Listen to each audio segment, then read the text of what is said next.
doing it live. This is Boston's home for sports. WBC-FM and HD Boston. 98.5, the Sports Hub. Beasley Media Group station. Sports Hub headlines. Red Sox ended their homestand with a nice win yesterday, 3-2 in 10 innings over Seattle at Fenway Park. Rafael Devers' wall ball double scored the winning run, and newly acquired catcher Danny Jansen added the game-tying RBI single in the sixth inning. Sox take 2 out of 3 from the Mariners. They're 2 games out of a playoff spot. They'll take tonight off and visit the Texas Rangers tomorrow night. Sox also officially announced the signing of first-round draft pick Braden Montgomery. He got a $5 million signing bonus. The Patriots had yesterday off of training camp practice, but they still made some news. They signed defensive lineman Devon Godchaux to a 2-year, $21 million contract extension with $16.5 million guaranteed. Players will be back out on the field today. In other NFL news, the exhibition season begins tonight in Canton, Ohio, with the Hall of Fame game between Houston and Chicago Bears. The Patriots begin a week from tonight in Foxborough against Carolina. At the Summer Olympics, the U.S. men's basketball team beat South Sudan 103-86. They're 2-0 in pool play. Jason Tatum sat out game 1, but he started yesterday. He scored 4 points in 17 minutes. Bam Adebayo led the U.S. with 18 points off the bench. Also, the women's soccer team advanced to the quarterfinals undefeated, care of a 2-1 win over Australia. They'll play Japan Saturday. And swimmer Katie Ledecky won her 8th career gold medal, winning the women's 1,500 meters. Sports Hub headlines are brought to you by Awaken 180. Take strokes off your game by taking pounds off your frame with Awaken 180. How many birdies can you uncover? Awaken180weightloss.com. I'm John Wallach at Boston's Home for Sports, 98.5 The Sports Hub. Your next update at 6:30. Boston's best sports talk. There's an app for that. Download the Sports Hub app for loads of stuff. Absolutely free. Connect with the shows, get podcasts, and more. Get it where you get your apps. Or at 98.5sportshub.com. Fred, hello. Hello. Hello. Mm-hmm. Hello. Hello. Hello. He's naked. He has a sword. Open him up with a football. 98.5 The Hub. Bruins are back from the West Coast. Cocaine and hookers. Yes. Na. Is it okay to use this for the radio? Yeah. Welcome to the show, you sweet bitch.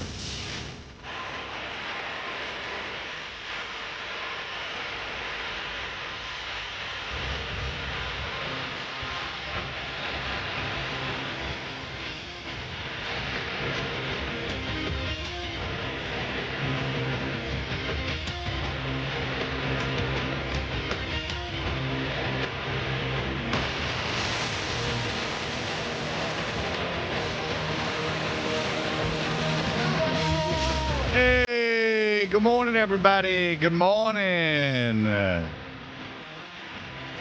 We are Toucher and Hardy. We are in the Town Fair Tire Studios, everyone. You can watch us on YouTube. And then you search 98.5 The Sports Hub. We're brought to you by FanDuel Sportsbook. Make every moment more with FanDuel. You can always call 617-779-0985. And it is now August, which means that time off is coming. I was going to go somewhere in next week. So I took, my son's going to camp in Florida. I told you about the whole airline scenario. He's got it. He heard this on the air, by the way, which is funny because he sleeps till 1 o'clock in the afternoon. But he did hear this because he was going to physical therapy, and he did. I told you when he was like, "Dad, just drop me off at the airport," and I'm like, "Okay, yeah, right. If I drop you off at the airport," and this is what I explained to him. I'm like, "This is every teenage kid." The reason I tell the stories is because I think it rings true for most people with teenage kids. They have this undeserved sense of confidence. And it's not that they're not intelligent, it's that they don't think things through or listen. Well, it's either that or they are like incapable and completely inept when it comes to other things that they should be able to do, like, I don't know, replacing your own debit card because you lost it. It's like, all right, you've got the card, you know the account number, you know what a bank is. You've been in one when, we signed up for this thing. Go get a new one. How? How do I do it? Like, I don't know, but you seem to think that you can, drive to Cancun for spring break with you and a couple of your friends. That doesn't faze you. But the idea of doing, 5 minutes something administrative, that's overwhelming. And can you help me? Yeah, that is that's Chinese arithmetic. I mean, that's asking someone to get to the moon. Like administrative dealing with a bank. I mean, let's slow the roll down. I know your daughter's a little bit older than my son, and much older than my daughter. But like, let's not put the cart before the horse. I mean, they're ordering stuff online. They're doing like all this other stuff. It's like, I don't know, because there's nothing fun about it. That's why, there's this mental block. Can't do it, won't do it, don't know how to do it. Well, no, you don't know how at first. Nobody is born knowing how to replace a lost debit card, but it's fairly easy to figure out. Oh, yeah, that is a good point, because whatever with my kids, when they try, but like if you put my son and daughter are different. And it's good. I like it a lot. Like, my daughter's really funny and into more art stuff, and my son's very into sports, and he's like a guy, very much like a guy. In fact, he reminds me a little bit of Zolak. And congratulations. Well, in some ways, not in the hazing ways. But the thing about I have seen him jerry rig a gaming monitor, like open it up, I'm not kidding, and like screw around with it and get it to work, which is something I literally could not do. And it's something that I wouldn't have the patience to do. It's something that I wouldn't be able to do. I think even if you gave me instruction, and because he wants to do it, he's able to do it. So I was explaining to him, because he heard but he thinks it's funny. But like I don't want him to think making him. I don't think he's dumb. I certainly really don't. I think he's perfectly smart. I really, what I'm saying is just that it's this false sense of confidence while not thinking things through. Yeah. Which is what's funny to me about it. Like the thing with the birds. Like, it's not like, hey, birds are waking me up. It's, Dad, you bought a dump. And, well, all right, well, I just, this is a really expensive place. I just got divorced, I've now bought 2 pieces of property. I don't think a mansion's in the offering. Well, it's not the size of it, John. It's perfectly large. All right. It's not. See, again, that's not the point. The point is that it's bigger than the old place. But it's that he said that it's the bird problem that's the problem. And so, I'm like, I've extended myself a little bit financially here. And he's like, but it's not just there's birds. It's, you got to sell the house.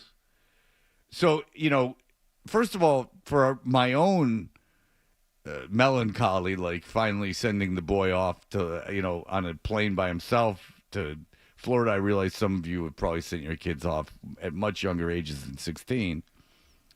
There is that, like, wow, like, okay, this is like a great deal of independence. I didn't fly anywhere by myself. Till I was in college, and I went to college in Florida, so I had to. So I think the first time I probably flew without friends or my parents or my friends' families was definitely in college. And so, like, whatever. Like, I know I don't think he's too young to do it or anything. It's fine. He's not even an unaccompanied minor. I mean, he just can do it himself. But so there is that, like, selfishness part of it. But I did think it was funny that he was like, yeah, just you can just drop me off. No, under no circumstances can I just drop you off. If I drop you off, I'll be picking you up at the airport next Saturday, and you'll have been like, this was the worst trip ever. I never left the airport. Wallach, when do you think your kids will ever get on a plane, since you insist on driving everywhere? They were on a plane last summer. We went to Seattle and Vancouver, if you remember correctly. You didn't drive? No. Oh. No. Okay. Well, egg on my face. And I right. didn't believe him at first about being in Seattle, but he did have that Kraken hat. So, anyway, so I took it. I was going to take Thursday and Friday off of next week. Oh, but yeah. But I'm only taking Friday Okay. because, and then I've decided to take my son to Thursday night football in December. So everyone cool off. But this is, I don't have anything to do that Friday. I'm not going anywhere. I'm here. I'm not playing in like a tournament. I'm not doing anything. I have nothing really planned. My son's going to be in Florida. My daughter and her mother are going to be in New York City. So I'm going to be this Friday and Saturday. And then I picked Milo up at the airport. I actually picked Milo up on the airport on Saturday. So for Friday, let's go hit the links, pal. Let's go nuts. Why don't you sleep in a little bit? We'll do the show from here. And then, Wallach, what do you got next Friday? I am off next week, so I will not be. Yeah, he can never play. Do you want to play? Yes. Okay, always. I will make a tea time at Woodland. I got to make it with another member though for when we're going to want to play because you have to have another member there. But that's fine. That's on a Friday. Yeah, on a Friday before. What time do you want to play? It depends. If you want to play it too, I can just make it for. Or if you want to play. No, I'd rather noon. play like on the way home. Yeah. So I'm gonna have to. Right. Yeah, I'm gonna have to get another. If you can. I can. Beautiful course. I've I've played at Wallach. Oh, okay. Once you played the country club. I understand. It's all downhill. I mean, like they're not Now, having the U.S. Open. When it comes to you and the country club, I'm sure there have been thoughts about you joining. Is it one of those situations where you can't ask, you have to wait to be asked, like Augusta National? And are you kind of waiting? And how did you let them know that? Because the last thing they want is for them to ask you and then you say no. So you have to get, through back channels that you would accept their invitation. How is all that going?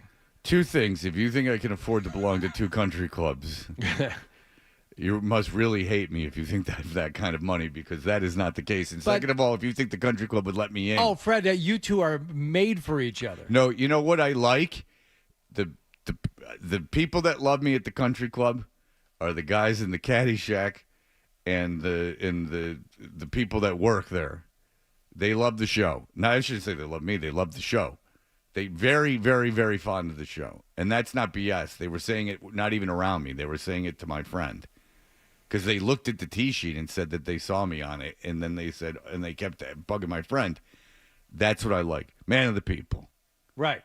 No one, they wouldn't let me in that place in a million years. You know it. I know you're being sarcastic, but they would not let me in there. But the kids in the cart barn and the caddy shack, they've got a lot of pullover clubs like that. That's absolutely correct. They hold a lot of sway with the membership. No, I didn't say the kids in the caddy Greens shack. Committee I'm talking about the older gentlemen in the caddy shack. I didn't.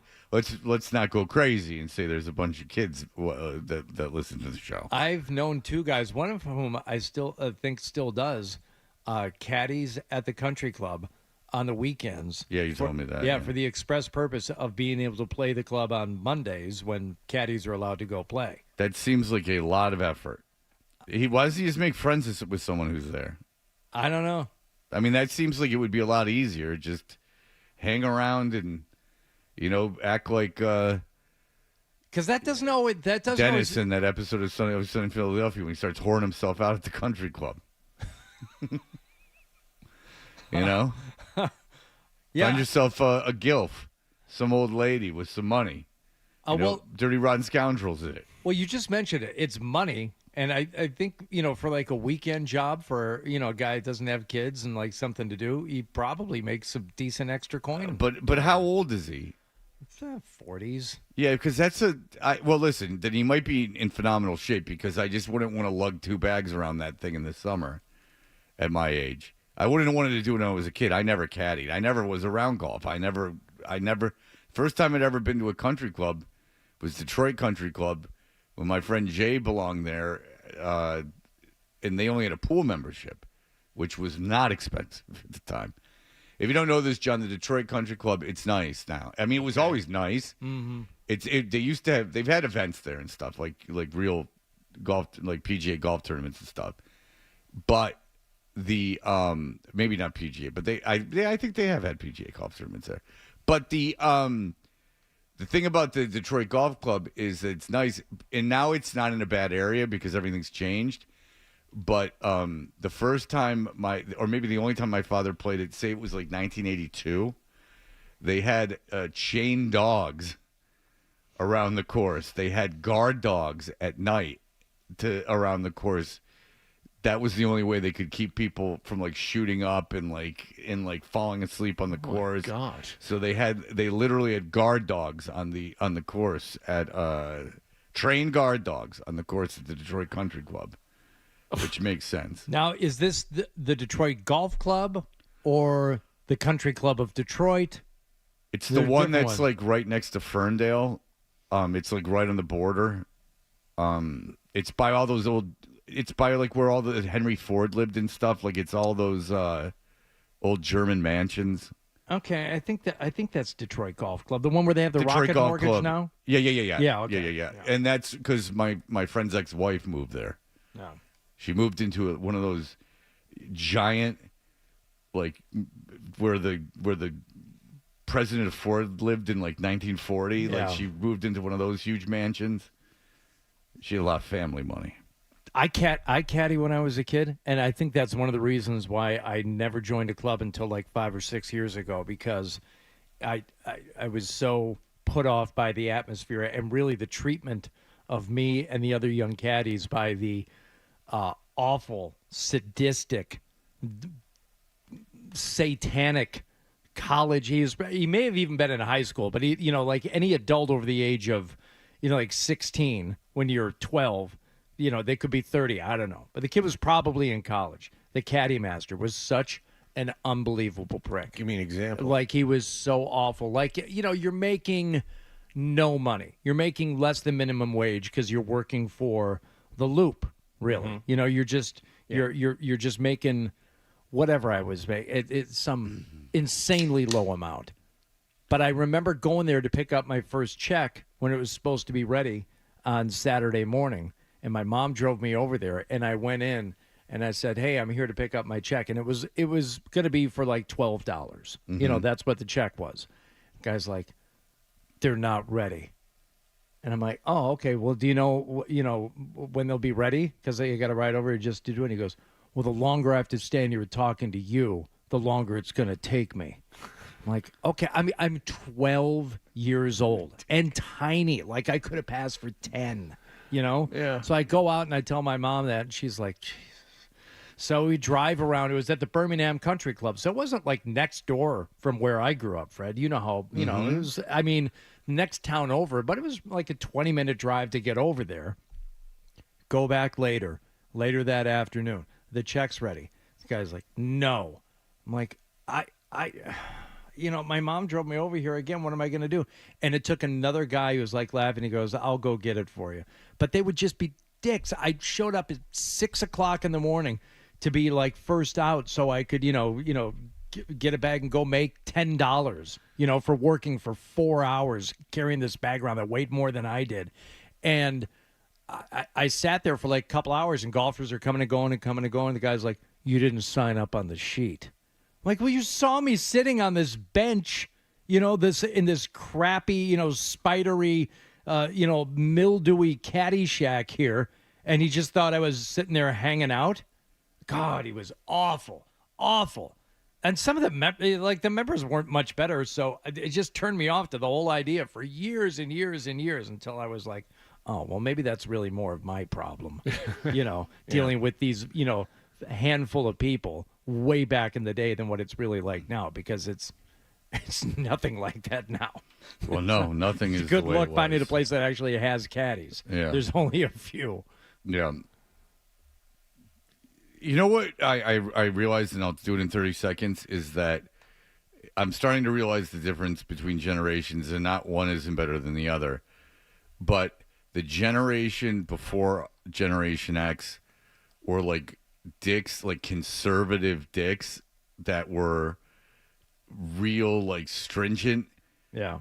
And Generation X whole purpose in life was to offend them. And so like everything, think about it, every comedy, every band, every genre of stuff we loved was offensive. That was the Andrew Dice Clay, NWA, punk rock. Like everything we did was meant to incite the older generation, like to piss them off, to deliberately outrage them. Like that was our comedy, our music, our lifestyle, everything. The way we dressed, everything was to outrage, to piss off, to get in everyone's face. And now 2 generations later, that is not what they like. No, no. They like the opposite. Yeah. They think that, it will go around again. I bet you the generation after this one is going to live to piss off this generation. I just figured that out the other day. I'm like, Generation X, because I'm thinking, like, everything I liked, because I was thinking about someone asked me about Big Brother magazine when I was talking about, I'm like, everything I liked was so funny to me because it pissed off the older people so badly. Like, everything about it. Everything about skateboard culture was just awful. But funny to all of us because it was, like, antagonizing the older people. And now it almost seems like older people are antagonizing younger people, which is neither right nor wrong. But it is interesting to me. I just figured that out the other day. All right, we'll be back in just a moment.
Hey, we are Dutcher and Hardy.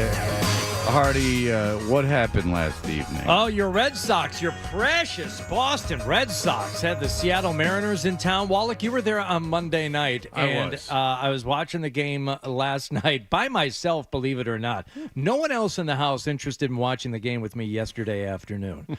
But my wife wandered into the room where I was watching, and she said, wow, look at all the people there. And I said, that's what Wallach said. He was there the other night. That place was like filled to the brim. Over 34,000 people there yesterday. I mean, I don't like this. You stay away. You keep those tickets nice and cheap. I know. I thought about that because I said the same thing to somebody the other day. They're like, oh, I was downtown getting my haircut with Abdo. And he's like, a lot of people going to Red Sox games? I'm like, no, I don't think so. Oh, I think so. Yeah. Now, is it one of these... Seattle has to be one of the towns where people will make a summer vacation long weekend Sure. or a 3 or 4 day trip of coming to Boston. Mm-hmm. Well, I mean, they embrace Wallach for when he goes there. I'm sure that there's an exchange program. Yeah, do you have like a sister city outside of Seattle that Natick is already in concert with? No, sorry. Nothing? No. Oh. no. A lot of people buying Revolution hats and That's bringing right. them back. That's right. That's the equivalent of the Kraken hat. That's right. Well, anyway, the place was jammed out yesterday. Brian Bayo was on the mound for the Red Sox yesterday. Tried to hold up, and he went on that slider again. And Polanco fans, Bayo picks up the K and one away. Yeah, that was one of 7 Ks picked up by Brian Bayo. Thank you to Nesson for that. He went 6 1/3, 2 runs on 7 hits, and just the 2 walks. Kicking and dealing. Did you see? And good for Bayo getting back on track.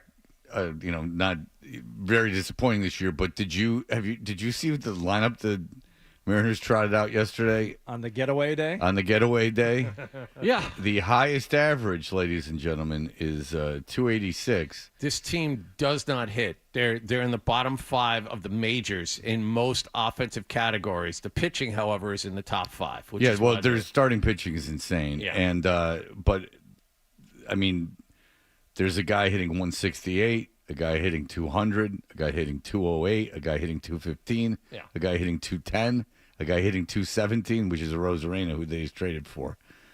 That is, they have a guy who is slugging 200. Mm-hmm. That's hard to do. Yeah.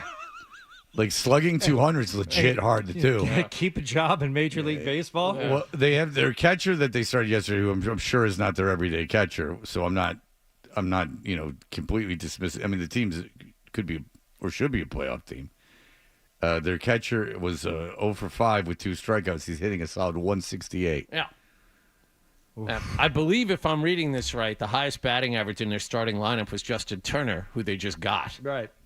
You were reading it wrong. And they're starting lineup. Yes, you are reading that which right. doesn't count because he just got there. There is a guy on that team whose on-base percentage is .269. Yeah. Which is difficult. Holy crap! Yeah. That means a walk or a hit every two out of every 10 times.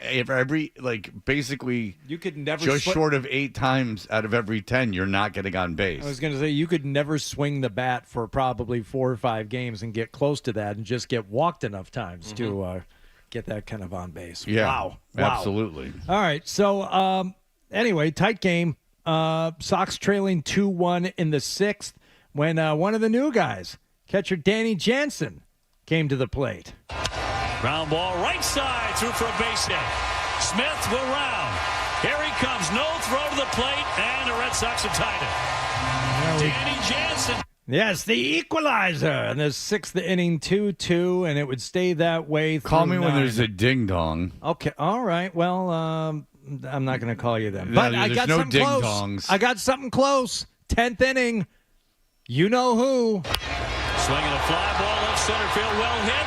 Raley's back there all the way to the wall, and is off the wall. Here comes Off the wall, called Michael Jackson. Woo! I thought you were going to go off the wall if you're playing the wall. So what you want? Nah, take me back to 1979 before that Vitiligo hit. Get a little Give off the wall. me- D.O.B. I'll do it for you. A little off. Wait, hold on. Are you doing that or is Dan playing it? It's me. Hold on. Shh. Do it again. Okay. I'm like the guy. I don't want to know if Dan's playing or if Fred's singing it. Go. I'm the guy from Police Academy. Listen. I feel it. Now I can tell it's you, but it's like Bobby McFerrin. It's that good. Oh, Bobby McFerrin. Don't worry. He was popular something. for what? 2 months? There you go. Yeah. Off the wall, everyone. Get under a disco ball and get accused of pedophilia. swinging a fly ball left center field. Well hit.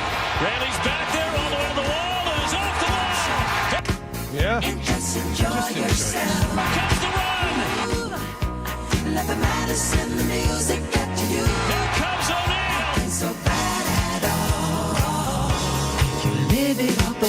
He'll score. Raffy delivers, and the Red Sox win it 3-2. I've never owned a Michael Jackson album, but if you put me to the test, I would. Really good, actually. I would far and away. This is gonna be very controversial, but if I had to listen to a Michael Jackson album every day, I don't dislike Michael Jackson. I've just never owned one of his albums. It would, without question, be Off the Wall. Without question. Not Oh, I question. do own a Michael Jackson. I own the Jackson. You Five own Christmas. history. Or his story. Call me when it's her story.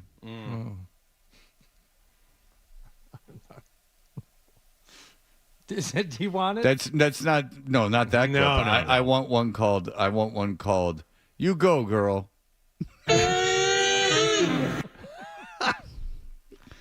That was more of a political statement. It was. This So the story is my story, not his story. Red Sox get the win 3-2 in 10 innings. Alex Cora, how about it? How'd you do it, champ? Today was a grinder. That was, for all of us. What is and the for them sandwich or too, something? That's my Chip Chipperson. to end up winning, it was great. Some guys had to do a little bit more.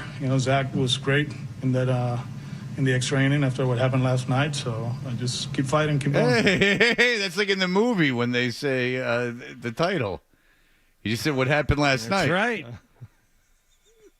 That was pretty cool.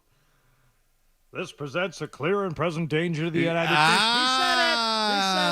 States. Good job, everybody. He said it.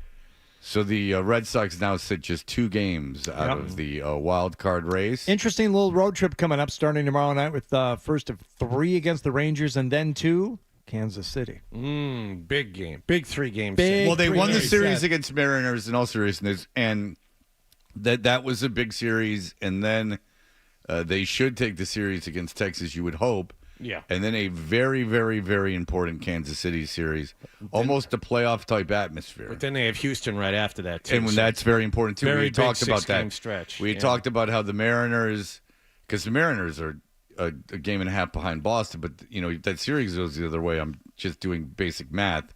So the Mariners were very important, Kansas City very important, and Houston, who has made they've been aggressive as everyone thought they would be. All of August is hard.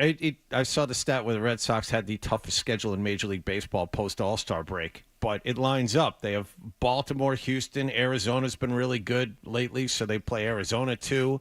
I mean, this is not going to be easy for them to make the playoffs. No, it will not be easy for them to make the playoffs, but there's no reason they shouldn't be as good as Minnesota or Kansas City. There's no reason that those should, especially Kansas City's age, that should not be an insurmountable task. But we shall see. Yeah. Listen, if I'm a Red Sox fan, I'm not, burning all my jerseys if they don't make the playoffs. But it's not like that. Those are dominant teams. You're never going to catch the Yankees. You're never going to catch Baltimore. But you have two other wild card positions. All right. If you're like me and forgot that basketball was on in the middle of the afternoon yesterday, don't worry about it. We'll tell you what happened with Team USA when we continue. What happened last night? I don't know if you were paying attention. If you missed out on Team USA in South Sudan yesterday, we'll tell you all about it when we continue. What happened last night? Yeah, I don't even think that you guys caught that he said that. Well, Shock jock. All right, we will be back. We will have all that happened. The first half betting the line was going crazy. It was moving all over the place yesterday. Oh, were you watching it? Were you monitoring the line? No, I was just listening to someone babbling about it. So it was during the day, so it wasn't the station, but it was someone babbling about the line, and they couldn't have been more wrong about everything. So we'll be right back. Great. Sports Hub headlines. Rafael Devers and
If you've been listening to the Eddie Trunk show, which I force my son to listen to every time he's in the car because it fascinates. It's torture to him.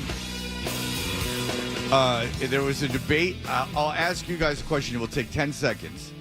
For 2 days in a row, there's been one topic, 6 hours of radio, one topic. The topic is the original singer who died, or so think Eddie Trunk. It's all rock and roll. Yeah. The rock and roll, too, not grunge. So I'll help you there. The original singer who died or the singer who replaced him, what do you got? In the old singer won by one vote. Do you have any guess who Eddie Trunk spent 6 hours of radio taking one band? phone calls on? Not like multiple, because you could do this with multiple One band. ACDC? You got that right. Thank you. Nice. I got it. Thank you. Yeah, in 1979, I saw Bon Scott. I saw Bon Scott open for Ted Nugent at the Spectrum in Philadelphia, and back then you could smoke weed in the crowd.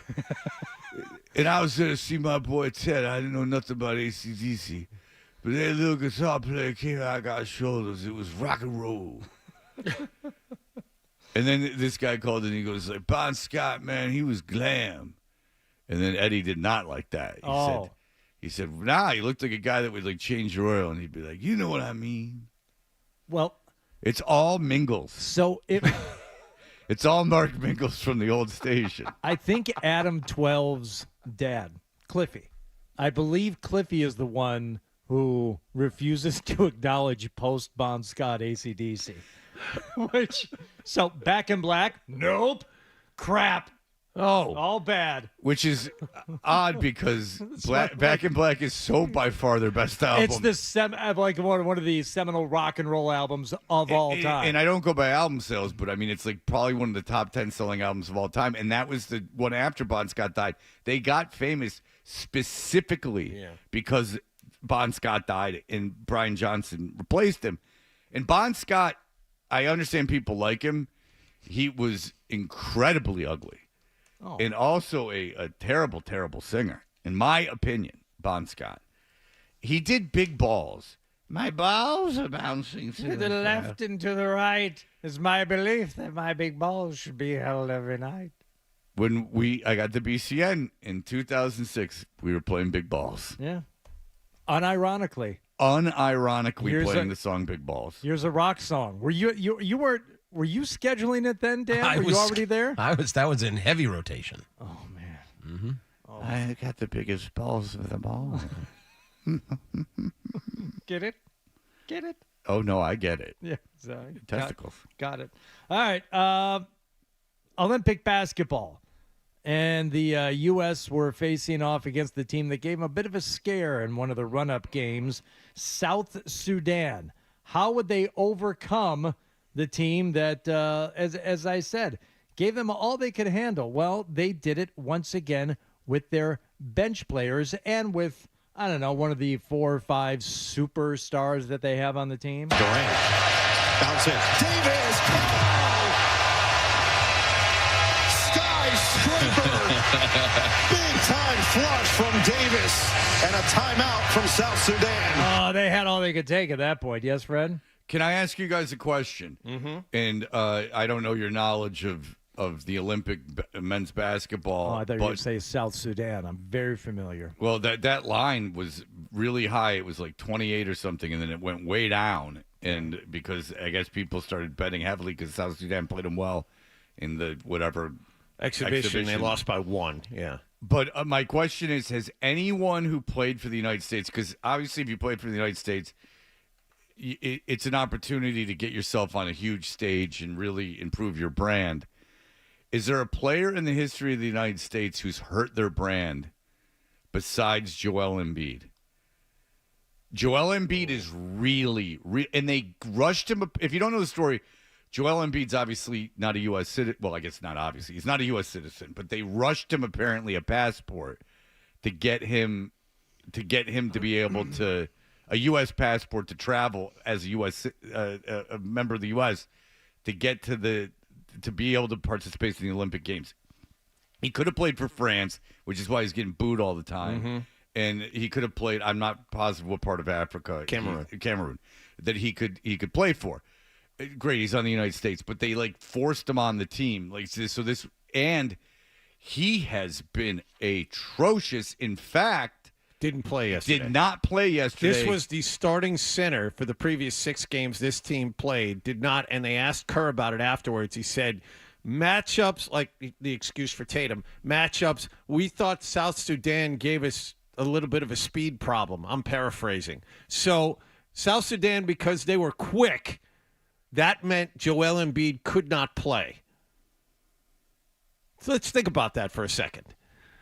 You can't play a guy who was the MVP of the league 2 years ago because the other team was too fast. Yeah. Yeah, but that's why they needed Derek White on the team, who, by the way, they're playing a ton. Well, because they have to now to justify. I think it's interesting, too. At the end of the game, they had White and Drew Holiday out there as the 2 guards. And, Derek White, he's proven to play impactful minutes. And my first thought was, Jaylen Brown could be doing the exact same thing. Yeah, you're up by 100. And by the way, enough with the Tatum getting bench stuff.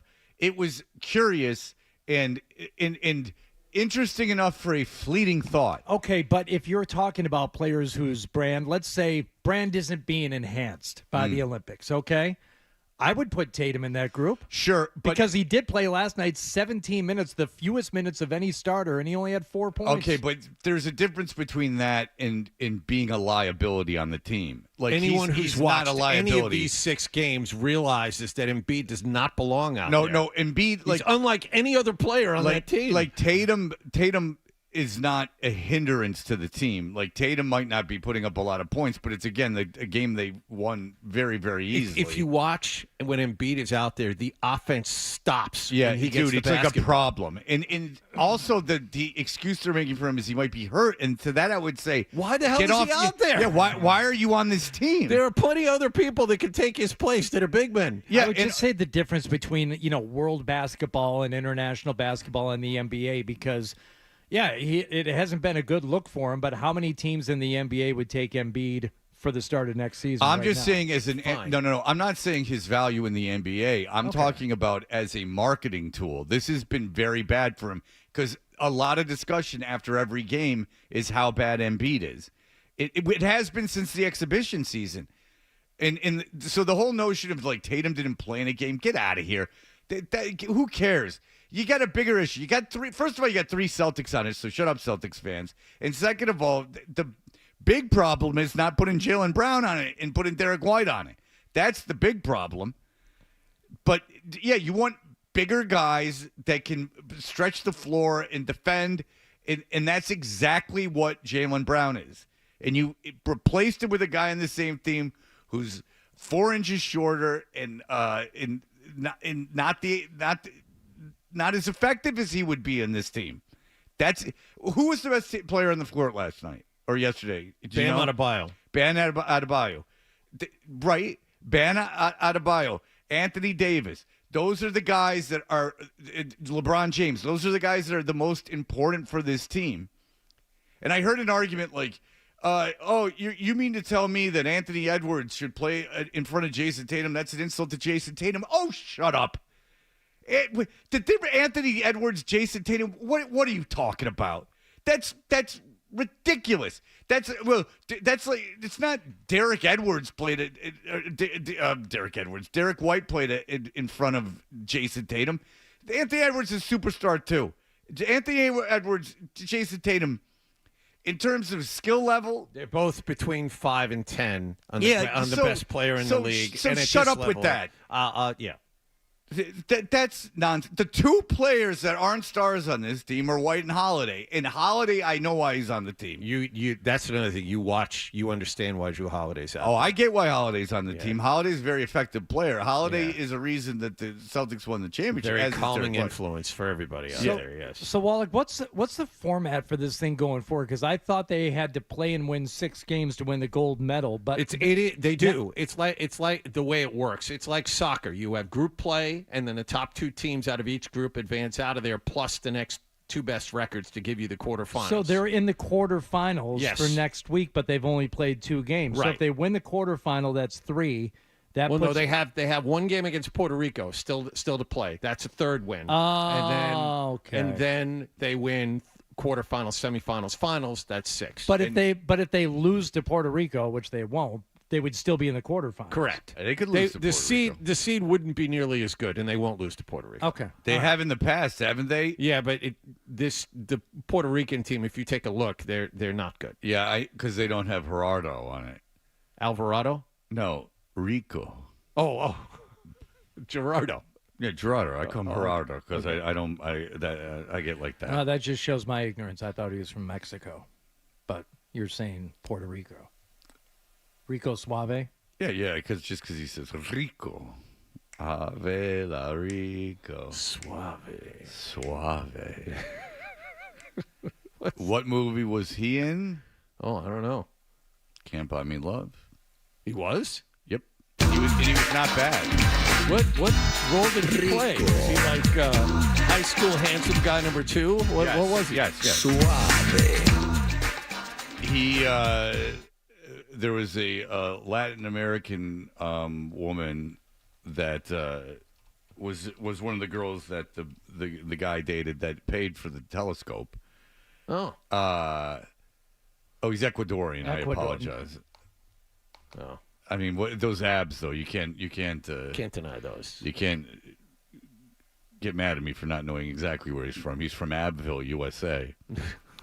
But yeah, he ends up going to the. He was on Interscope. Well, that was a huge hit.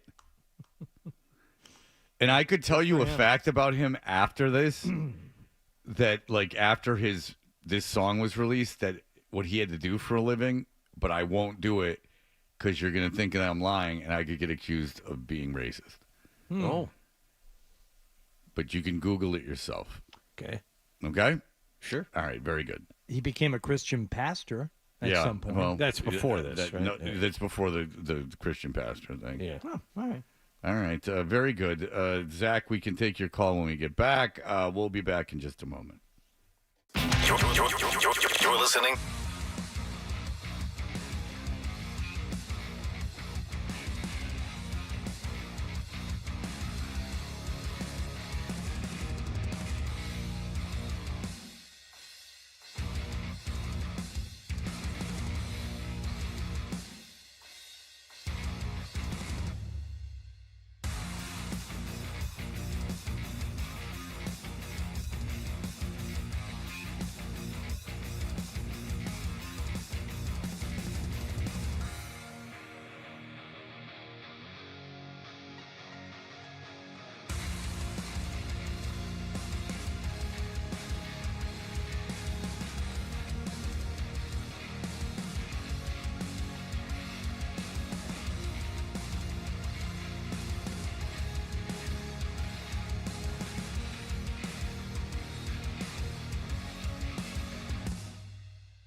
tomorrow night.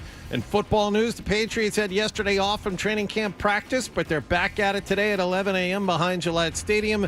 The team also yesterday signed defensive lineman Devon Godchow to a 2-year, $21 million contract extension with $16.5 million of that guaranteed. The Patriots' preseason opener is a week from tonight against Carolina. The NFL's preseason opener is tonight in Canton, Ohio, between Houston and Chicago. And at the Summer Olympics, the U.S. men's basketball team beat South Sudan 103-86. Bam Adebayo scored 18 points off the bench to lead the U.S. Jason Tatum started this time. He scored 4 points in the win. Joel Embiid, the team's starting center, did not play at all. The women's basketball team plays Belgium this afternoon. The U.S. women's soccer team beat Australia 2-1 to reach the quarterfinals undefeated. And U.S. swimmer Katie Ledecky won the women's 1,500 meters for her 8th career gold medal. Sports Hub headlines are brought to you by Safety Insurance, providing comprehensive coverage for your auto, home, and business. Ask your independent agent about safety. I'm John Wallach at Boston's Home for Sports, 98.5 The Sports Hub. Your next update at 7:30. Let's talk turkey, shall we? Blah, blah, blah, blah, blah. Oh, in the sports industry, that's what you say. Got your talking head right here, buddy. 98.5 The Sports Hub. Now, more Tuncher and Hardy on the Sports Hub.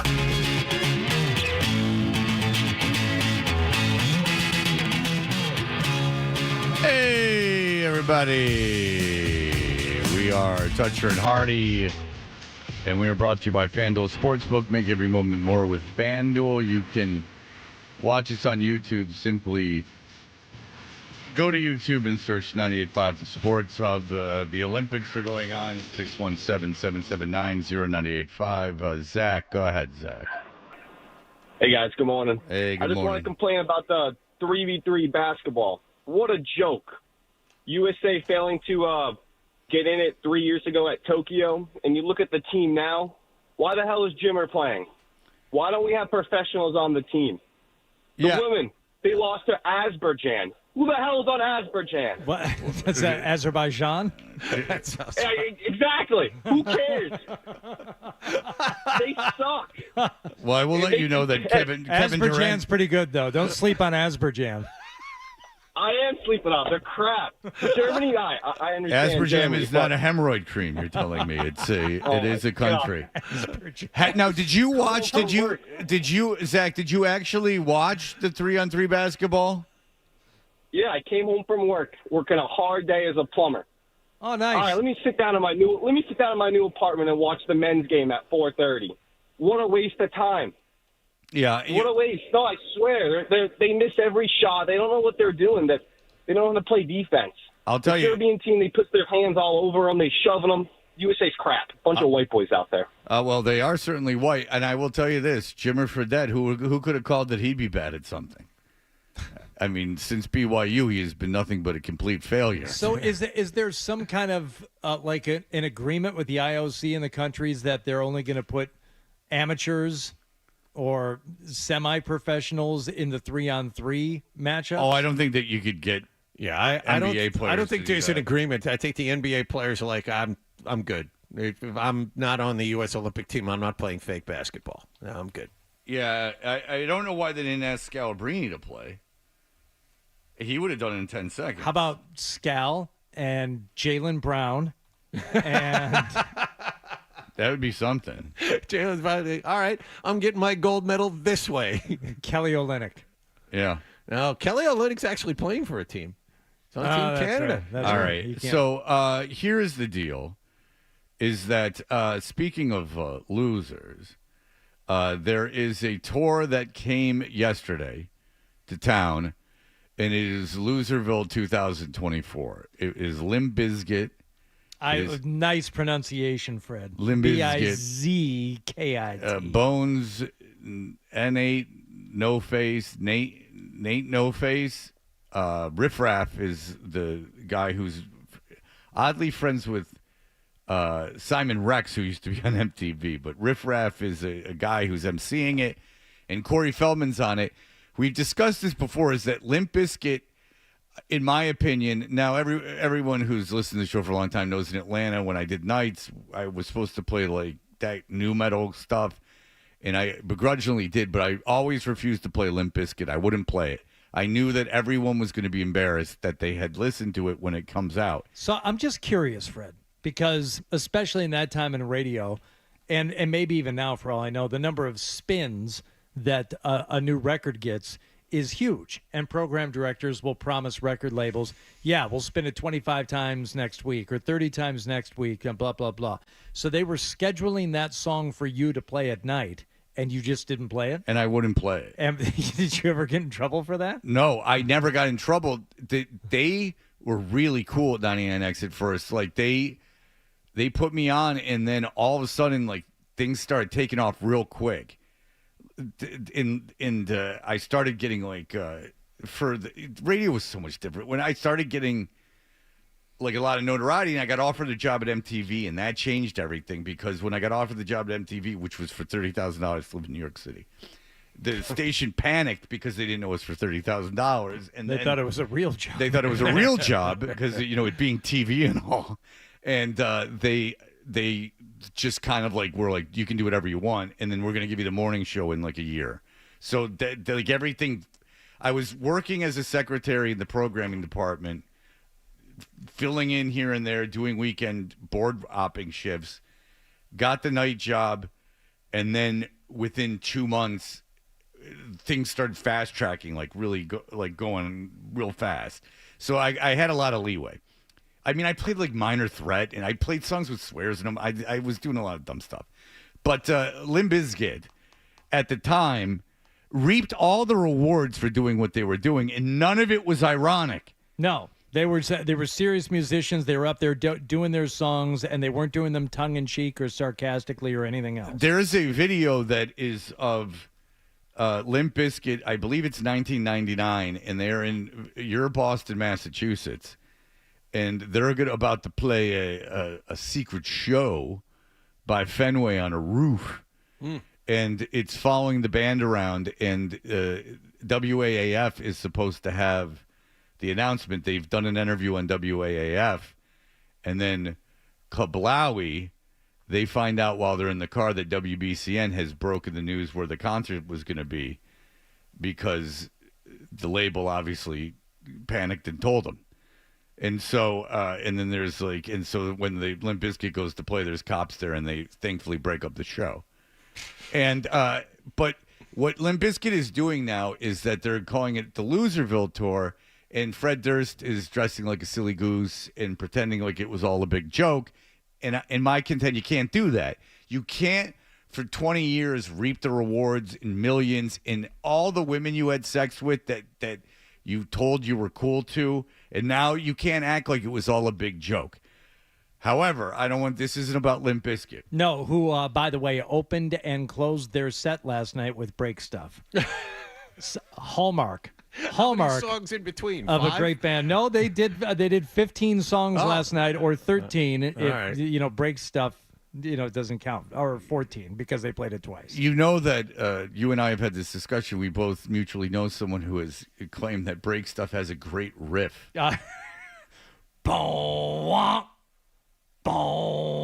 It's just one of those days when you don't want to wake up. And I knew you were all going to be embarrassed by it at the time, but whatever. I've liked embarrassing things as well. But this is what I really want to discuss. Corey Feldman. Everyone knows Corey Feldman from Dream a Little Dream. He had a movie career. I don't know how big a star he was. Friday the 13th, Part 4, the final chapter. And like the kind of borderline softcore porn when he got older, featuring Nicole Eggert. But Corey Feldman, you know all the story about him. It's all very bizarre. All right, this is the discussion I want to have. Is this real? And I'll tell you why. That's perfect. That's so perfect. Here is so when he comes on stage, there's a big screen, and it flashes Billboard, like 5 top 20 Billboard hits, I guess. Like you know, all these movies. It's all this stuff about him, and then it's Michael Jackson going, Corey Feldman, from like some old VHS tape. And here is how the show sounds before this is his band standing on stage. Corey's not come out yet.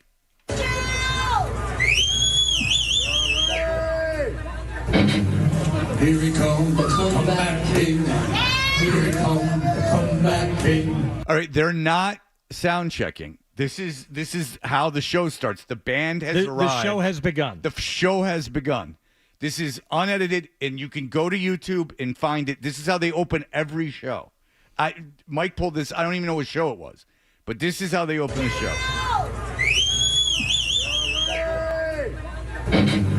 Here he comes, the comeback king. Here he comes, the comeback king. Here he comes, the comeback king. Here he comes, the comeback king. Here he comes, the comeback king. Here he comes, the comeback king. Here he comes, the comeback king. Here he comes, the comeback king. Here he comes, the comeback king. Here he comes, the comeback king.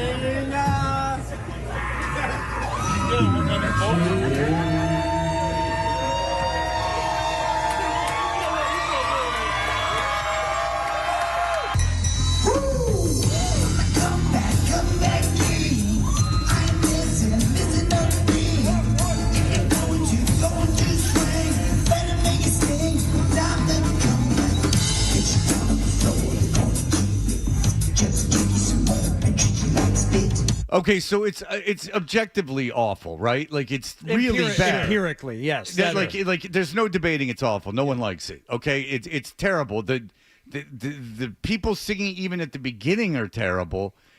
Everything's terrible. The music's terrible. He doesn't have a good voice. They're trying to do that almost famous Stillwater. Take me along for a piggyback ride. Yes. And, like a harmony thing at the end, and a cappella, but they're just all singing the same notes, but not quite. Well, if you go through the history of the Comeback King, when it first started, the idea was that the crowd was going to chant Comeback King, and Corey at first there's a footage of him getting super angry at the crowd and the band for not imploring the crowd to cheer. Right. And the crowd not chanting along with it, so he's given up on that. I have a lot of obvious questions that are really more just points, and that is, what is he coming back from? Because he was never a successful recording artist. He really wasn't. I mean, he was a successful child actor. Child actor, right. So, but that's not something you come back from.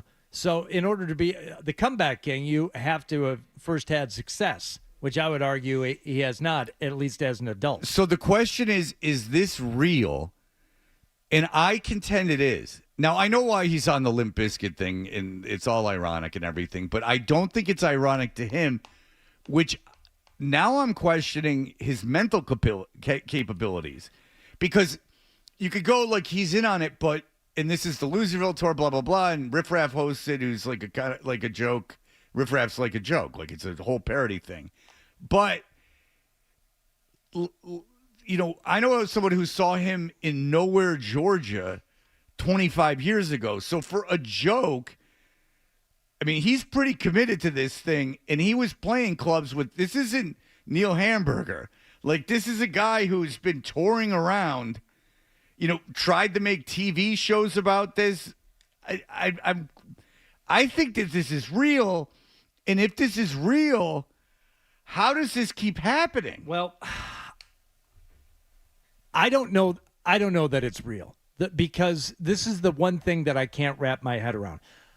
If it's real, then he's not well. He's mentally unstable. He's up there dancing like Michael Jackson still. Yeah. And he's doing, the songs themselves. I'm standing here all alone in a world that's so cold. My shoes on, my coat on, my scarf wrapped tight to avoid the frightening chill of being alone. How many times have you been so alone you put shoes on? So at the very least, Fred, he may think it's real, but I think there's a lot of people around him, the people organizing and putting him out there and signing the contracts to do these shows, and he does a lot of shows, and you can't tell me that he's just showing up and doing it all for cash. There has to be things in writing. There have to be business people involved. They have to be at least aware that it's a joke. They can't believe that people are showing up to see him play for real because they think it's good. They can't. Not everyone. Maybe just him, but there has to be a group of people around him that understand this is all a big goof. All right, Mike, go ahead. All right, so my barber worked at Riot Fest last year where Corey Feldman was, and he met Corey Feldman's manager. Corey Feldman's manager is a fan. Just a dude that loved Corey Feldman and became his manager. So it's really just a bunch of lunatics. Yeah, that support him, and the guys on stage with him, they're real guitarists and everything, but they really are like, we love Corey Feldman. No, I reject that. Everybody at Riot Fest last year, every big act came to go see Corey Feldman just to see the train wreck. He got signed up right after that to go see Riot Fest. He thinks it's real, but everyone is watching it ironically. Yes, 100%. A fan of Imagine. And I'll tell you also why it's real. Remember a fan of the Goonies? A fan of his bit part in... Jesus, the Where Goonies. is the money coming from to fund just him? bar tours? The least likable How character... is that possible? The least likable character in Stand By Me? That's what they're a fan of? When he toured in... like North Georgia, he had a tour bus, dude, like a $100,000 tour bus. I know he didn't buy it, but I mean, those aren't cheap. Like most bands don't have a tour bus. And the thing is, remember when he played the Today Show? Oh yeah. And it was a disaster, and everyone made fun of him. And they had him back on, and he started crying. Like so. He's what not Mike? well. What Mike is saying is that his manager is a fan. Everyone's enabling this. So Limp Bizkit, by putting him on this tour, I mean, you could. This is like a dinner for schmucks situation, which I gotta think is going to come back to haunt them in karma. How lucky is he that he is able to do this? He thinks it's. I don't think it's lucky at all. I think it's incredibly cruel. Yeah, it is. No, what I'm saying is lucky that he's I think able to keep ultimately doing it's it. going to be very, very damaging to him. Mike mentioned Riot Fest. We have audio from Riot Fest from 2023.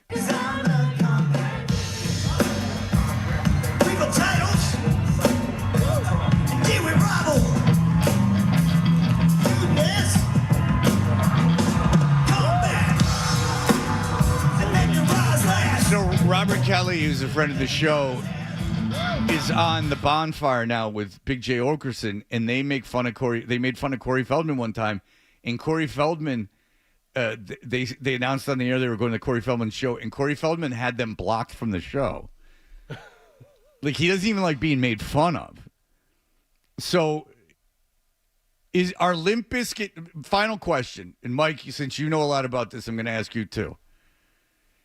Are Limp Bizkit's dicks for putting him on this tour? I'm going to say no because they're giving him a job, and it seems like he needs a job. I tend to agree. But you're taking advantage of a mentally ill person, and you are making money on this, and it is gaining. I mean, we're talking about it. If we're going to get PC with everything, and we're going to go Gen Z on the people. It's exploiting someone who's not well. That's what it is. I mean,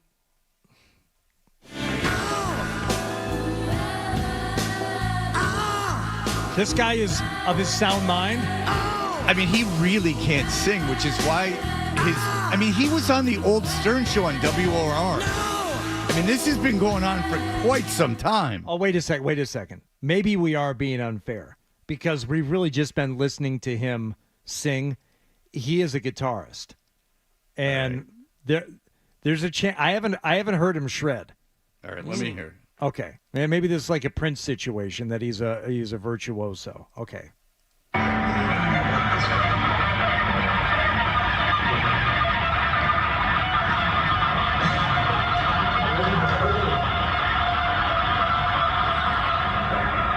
like The Edge.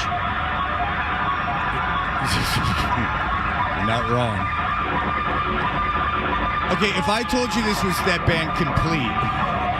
Oh, we went to Hoogie Boogie Land? If I told you this was Lil Wayne doing like his guitar solo. If you told me it was Flava Flav, I'd say no. Flava Flav actually has some musical ability. No, he can play the piano. So anyway, that's something for everyone to ponder today. I have no definitive answer on it. Limp Bizkit cannot. I do know Limp Bizkit cannot now pretend that it's all a joke because they profited for a very long time and probably were very mean to a lot of people. But their DJ Lethal wanted to beat me up. He was threatening to come to the station and beat me up. So I just was antagonizing him. I never left. I got on the afternoon show and just kept antagonizing him to come because my dream was that DJ Lethal would come to the station and I could fight a member of Limp Bizkit. I thought it was going to be the greatest thing ever. I can't tell you how excited I was and how disappointed I was that he didn't come. Oh. And the label was calling like, "What the hell's going on?" And I'm like, "I want to fight him. like he wants to fight me. Like have him come fight me. Like da da da da da. Like what? DJ Lethal. I mean, he's obviously lethal. He could probably kick my ass." But I've taken beatings for a lot less. You know how fun that would have been? How great that would have been? The idiot DJ from Limp Bizkit came and fought a disc jockey for making fun of him. I would love it too if he's just beating the bag out of you and you're curled up, in a ball on the floor and just looking up and saying, "Limp Bizkit still sucks. You guys suck. You're the worst." I stayed at that station probably for 11 hours waiting for him to come beat me up or fight me. Like I wanted to fight him. And I was on the air going like, "Come on, dude." They're like someone's like Lethal, like the label and everything. Like Lethal's really pissed.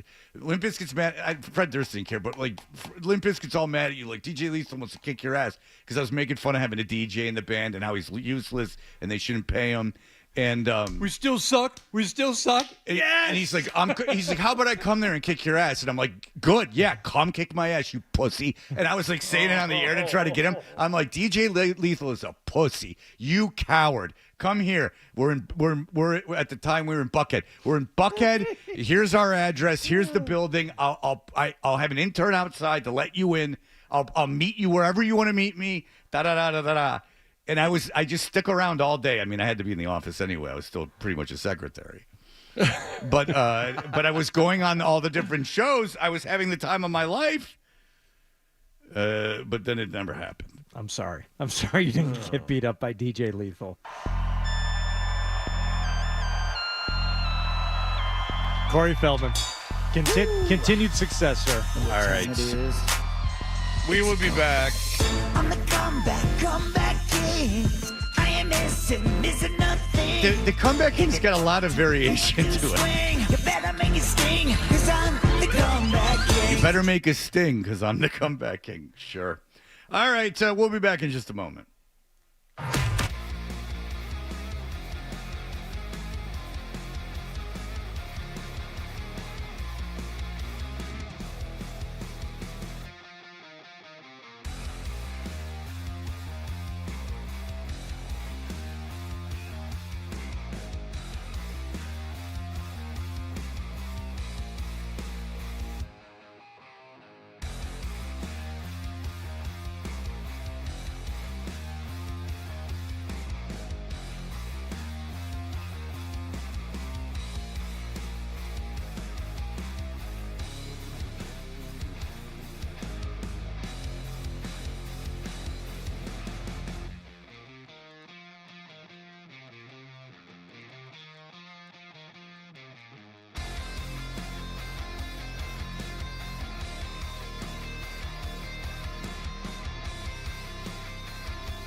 everybody. We are Toucher and Hardy. Hi. I feel very wrong because I was a big Ben Simmons guy in that for the little I know about basketball is that I do know that, especially in the modern NBA, if you can get a 6'10" guy that can handle the ball, guard all 5 positions, even if he's not a great shooter or anything else. I mean, a 6'10" point guard that is big. It's like a physical freak, like a physical phenomenon. That is a coach's dream. So even when Ben Simmons, who was taken number 1 in the draft, and was it Brooklyn that gave up everything for him? Like there was a Brooklyn. I think it was wound up being Harden for Simmons. Yeah. And so Ben Simmons has made, probably $100 million his NBA career, if not more. And he's been on, every team he's been on has given up a ton for him. And I always understood why, is that I can't think of anyone else like him. He's just a total freak. A thick 6'10" point guard who can guard all the positions, who can rebound, all that stuff. But he got the yips, and so he's almost a tragic figure. When was it, John? He missed a dunk? Yeah, he was all alone under the basket, and instead of dunking it, passed a basketball at the end of a playoff game. And he was open underneath, didn't shoot it. He was afraid he was going to get fouled. And remember, he didn't shoot foul shots well during that playoff series. Sixers-Hawks, Right. Game 7. Doc Rivers called him out after the game was over, and Ben Simmons used that to spin into a ditch, saying, "Oh, you don't believe in me anymore." He wouldn't practice with the team the next year, and it got really bad after Doc called him out. Yeah, then he started suffering these back injuries and pinched nerves, and it spiraled out of control. Yeah, and a lot of times that back injury stuff can be mental. I mean, it's not necessarily mental, but that especially back stuff can end up being something that's mental, like a mental thing that's happening. Well, there was what is this from, John? You were the one who sent it. It's a podcast, and I know. The title of it doesn't matter. The guy who is... Well, it does to the person who's doing it. Well, let's hope he or she is not listening. So it's a podcast that is starring a current player in the league. The guy's name is Georges Niang, who has been around, but he was a teammate of Ben Simmons in Philadelphia. This is Niang's podcast? No, he's a guest on the podcast. Okay. All right. Got all that? I mean, there's a lot of podcasts. Travis and Jason Kelsey asking for $100 million for their podcast. Yeah, this one isn't on my radar. Weird. I thought I had listened to, most of them, but I haven't even heard of this one. I listen to podcasts. I listen to 2 of them. And so thereby I don't listen to the other 4 million. Again, 20 of the podcasts out of the millions and millions of podcasts make, I believe we just got the article, 40% of the money of all podcasts. There's 20 of them. You're going into a business with a 20, with a really a 1 in 2 million shot to get into, to have any success. It's not. If you do it for fun, it's good. It reminds me of the kids in Hoop Dreams when they go ask them when they're 12 years old, what do you want to be? An NBA player. You go ask kids now, what do you want to be? A podcaster. I want to be they want to be an influencer. YouTuber. I want to be a influencer, podcaster. No. Yeah. Be a plumber. Be like the guy who called earlier. Yes. You heard that, dude. He was home at 2:30 watching basketball yesterday. You want to know why? He's got a good job. He's got a career. He's a plumber. Do that. All right, here we go. Anybody that you were like, that just rubbed you the wrong way. Like, well, you're really, it was the, and I don't want to like beat a dead horse with it because I actually feel bad at this point. The Ben Simmons thing, like that pissed me off because guys are trying to make a living, right? And I came from Utah, like I signed like just a little over the minimum, and I'm like, oh, this is perfect. I'm a spot up shooter. This guy drives the lane, everybody collapses, he kicks out. Like, this is gonna be great for my career. Yeah. I signed a 2-year deal, and then he was like, I'm not playing, and I'm like, what the f-? Like, we have no, like, this was before Tyrese Maxey. He was like, were we going to start Shake Milton or Tyrese Maxey? So it was like, Tyrese Maxey just came off a rookie year where he like got spot minutes. Right. And Shake Milton was like, you know, Spot still, minutes. he was He's a still defender. He's a defender. He was still fighting for. So I'm like, how the am I going to make something happen? And then he was walking around the facility, you know, like you'd be like, what's up, man? Because they're like, you know, come back in, you know, and he'd be like, and that's when I was like, this dude, like, Yeah. if I get an opportunity to play against this dude, I'm going to be a like, there's etiquette and the game. There's like, don't do dumb when you're out there. I was like, window. And Yeah. that was the only one. Other than that, like, I think, yes, it is a business and I want to compete in between the lines, but I'm not going to, some players will cross the line of doing like dirty. I'm not going to cross that. I'll compete. But at that point, I was like, I was pissed. Well, did he do anything dirty to him, or did Ben Simmons somehow manage to dodge him by not playing? Oddly enough, NBA is all talk. Yeah. Nothing really happened. Yeah, it's one of these great NBA fights. I mean, give me the days of Tomjanovich getting smashed in the face. Kermit Washington breaking his face apart. Those were the good old days when a man could take a punch that ruined his life. Ben Simmons has made over $160 million in his career. He has not really played in 3 years. 2020, 2021 was the last time he really put forth the effort. Yeah.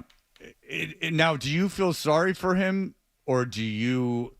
I felt sorry for him immediately following the incident we talked about, but I don't now, no.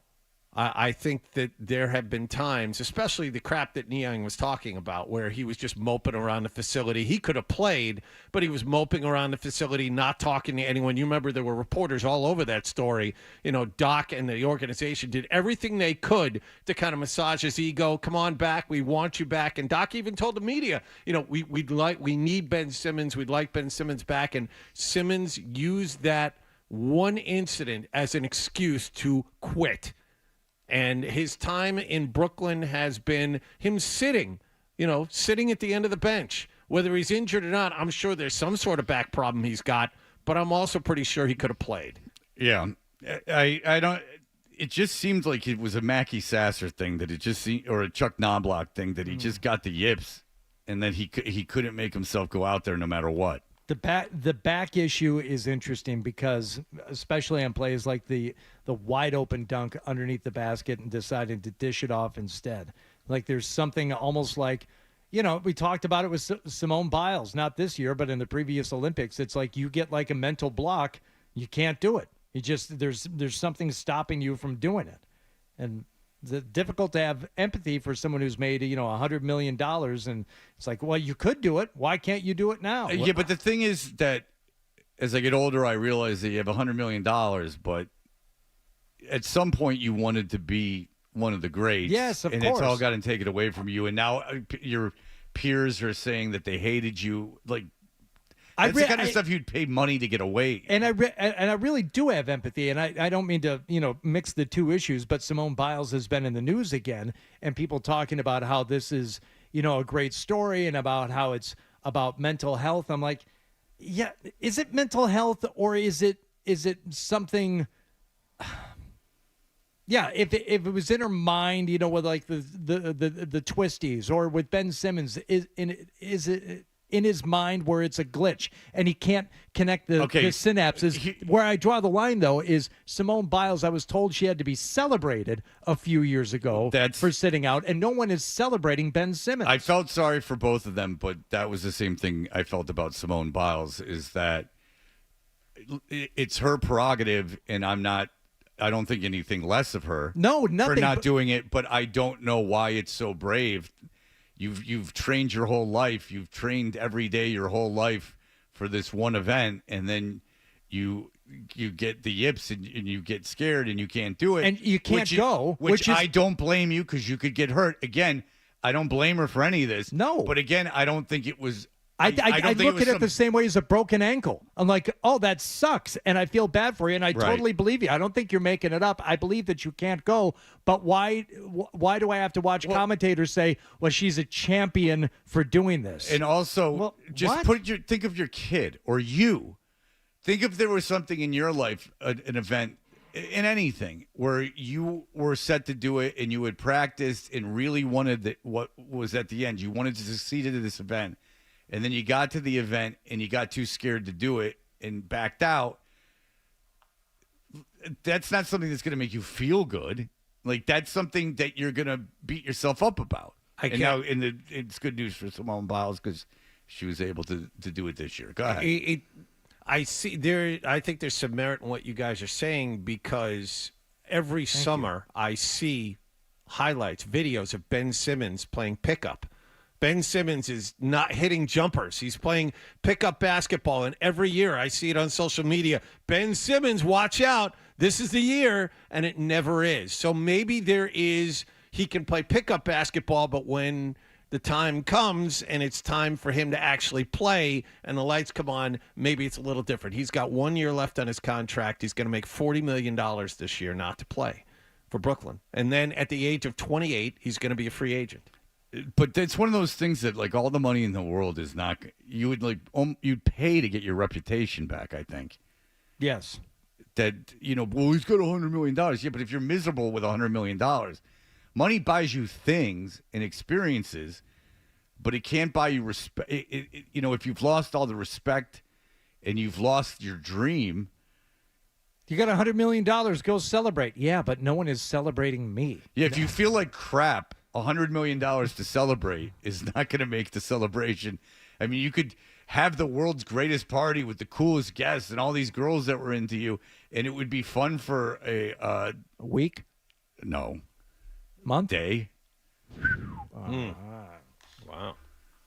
No, because you wake up feeling bad again, That's the Coke. Ben Simmons, I don't think you have a Coke addiction like Hardy does. What? That I think that, or I have a Coke addiction? Touche. All right, we'll be back. Here are the headlines. Sports Hub headlines. Red Sox closed down their homestand with a 3-2 win over Seattle in 10 innings yesterday. Sox still 2 games out of a playoff.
We are Toucher and Hardy, brought to you by FanDuel Sportsbook. Make every moment more with FanDuel. Now, 617-779-0985 if you'd like to call in.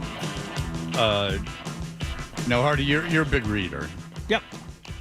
And John, you only read the books of the mustachioed guy with the dog. Yes, Robert B. Parker. Yeah, and you've read them all. Yep.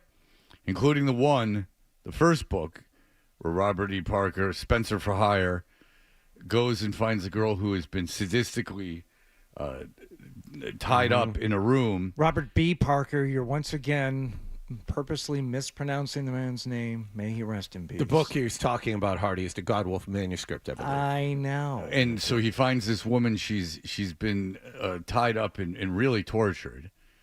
She's nude when he finds her. And then he goes and he takes her down, brings her back to his house, and makes love to her. Mm-hmm. Which seems exactly what the private detective should do, and very realistic. Not before he poured himself 3 fingers of scotch in his office overlooking Beacon Street. Yeah, my mom, when she first got here, oh my God. Because they would drink at that Four Seasons, I guess in the book or something like that, looking out onto the common. Right around the corner. It's all I knew of Boston when I moved here was what I read in Spencer All books. my mother wanted to do was go to the Four Seasons and see. Yeah. The first time I saw the Esplanade on one of the bridges, I'm like, oh, that's where the gray man shot him.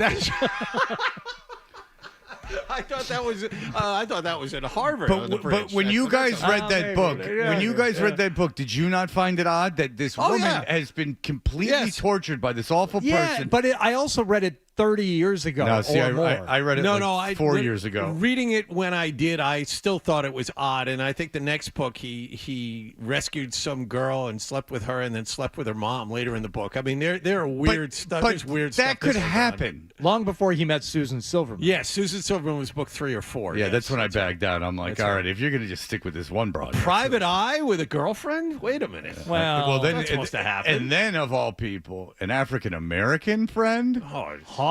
Yeah, he was a man. So anyway, there's this. People ask me, they're like, because occasionally I listen to the books, and I do probably at least 10 a week. People go like, "What were you talking about? What was the book you talking about?" Do you guys know who Brandon Novak is? He was a professional skateboarder. He was with Bam Margera, in a lot of that stuff. He was kind of an ancillary jackass guy. He was on the fringes. He was in some episodes. What's his name? Brandon Novak. You might recognize him. He's been sober for a really long time. Okay. But when he was with Bam, oh yeah, Bam kind of saved his life, ironically, from drugs. He was a huge heroin addict, so on and so forth. So I'm listening to this memoir of his. It's pretty good. I've heard a million, the drug ones, the drug books are really the best because their stories are so wild. Those are the best memoirs and biographies. And they make you feel, I don't know, better about yourself. That's why I used to do it. I used to do it as everyone's worse than me.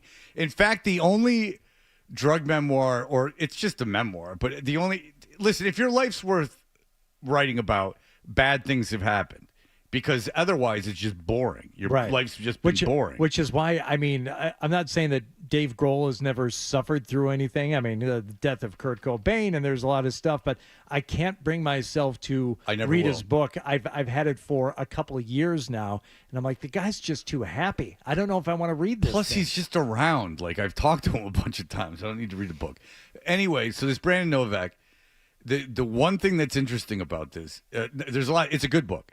But the thing that comes out of nowhere, and it's not a spoiler if you want to read it, there's plenty more to it, is so he gets a professional skateboarder when he's 12. Okay. Starts touring with Paul Peralta back when Tony Hawk was still on it and everything. He's my age. I think he's 48. And so but this is in the 90s. So he's, or the late 80s, early 90s. So he's touring around with these guys. He lives in Baltimore. This guy comes up in a Porsche with a hot girlfriend, and he goes, "Hey, my name's Daniel." Hands him a card that just says Daniel on it. He goes, "You're a pro skateboarder, right?" He goes, "Yeah." Hands him this card. Brandon Novak, 17 years old. finally calls the guy, has dinner with them. The guy says, I want you to transport $110,000. I know you're going on a tour. Your tour, you're going to go skate in California, in Los Angeles. I want you to take $110,000 with you onto the airplane, and then I want you to get to the hotel and hand this off to the guy. And the $10,000 of the $110,000 is for you. The $100,000 will go to you. And the process this guy has to go through to get the money on himself, it's what would it be?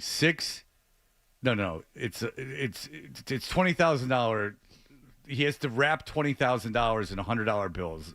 How many times that is? I don't want to do the math. So it's 5 bundles and then another bundle of 10,000. Yeah, so it's 6 bundles. That's right.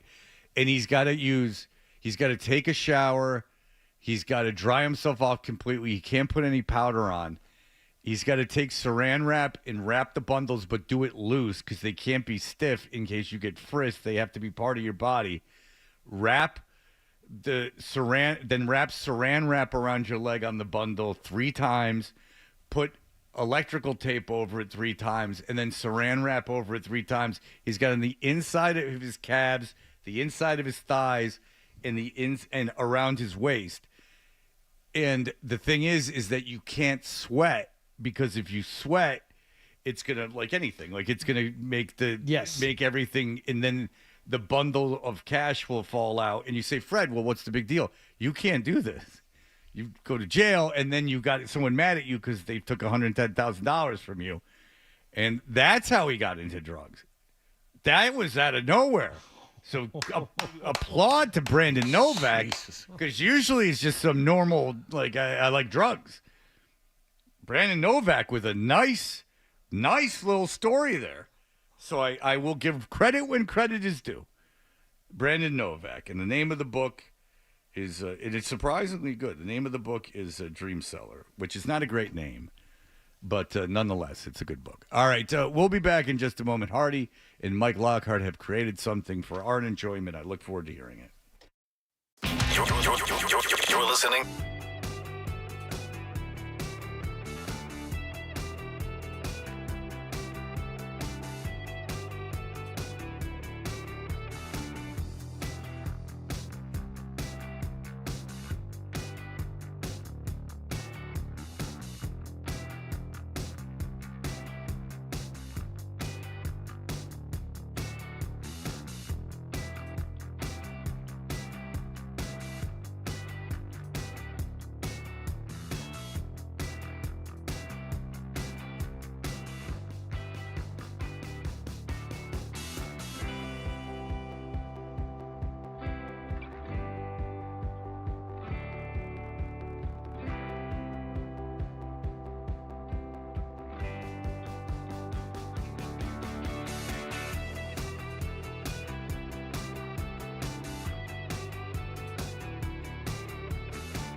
We are Toucher and Hardy, brought to you by FanDuel Sportsbook. Make every moment more with FanDuel. You can watch us on YouTube, which is pretty hot, to be honest with you. Every day we try to outdo each other. I got up this morning, and I got up so early that I washed my face and put toner and moisturizing cream on it. Wow. How often do you moisturize, Fred? Well, if I, every female that I know now, all of them have bought me facial products. Okay. And I will not make any jokes. They've all given me facial products, the quote-unquote girls that I've been seeing. And so I have quite a collection of lotions and potions. And some of them contradict each other because some women say, I forget what the ingredient, but there's some ingredient, and I'm like, my face is dry. And then another woman will say, well, you should not be using that. That dries your face. You need a moisturizing thing. And so now... Oh, no! It's true, Tyler Milliken's cousin. It is true. Tyler Milliken's cousin. See, that's the goal. Ever since I met Tyler Milliken's cousin, I've wanted to get more baby face. You know what? I miss that little cherub. Come back soon, Tyler Milliken's cousin. Yeah. All right. What do we have in store? What do you have in store for us today? I was Hardy? so happy. I was so happy to find this. It was really a God shot because, Fred, I feel like you've been having a bit of a week. And I felt you needed something to make you feel better. And I know I have learned that one of the things that makes you feel really, really good are ASMR videos. Mm-hmm. And you're just a huge fan of them. The guy who had the bottles of ink and the syringes, and he would load the syringes with the ink.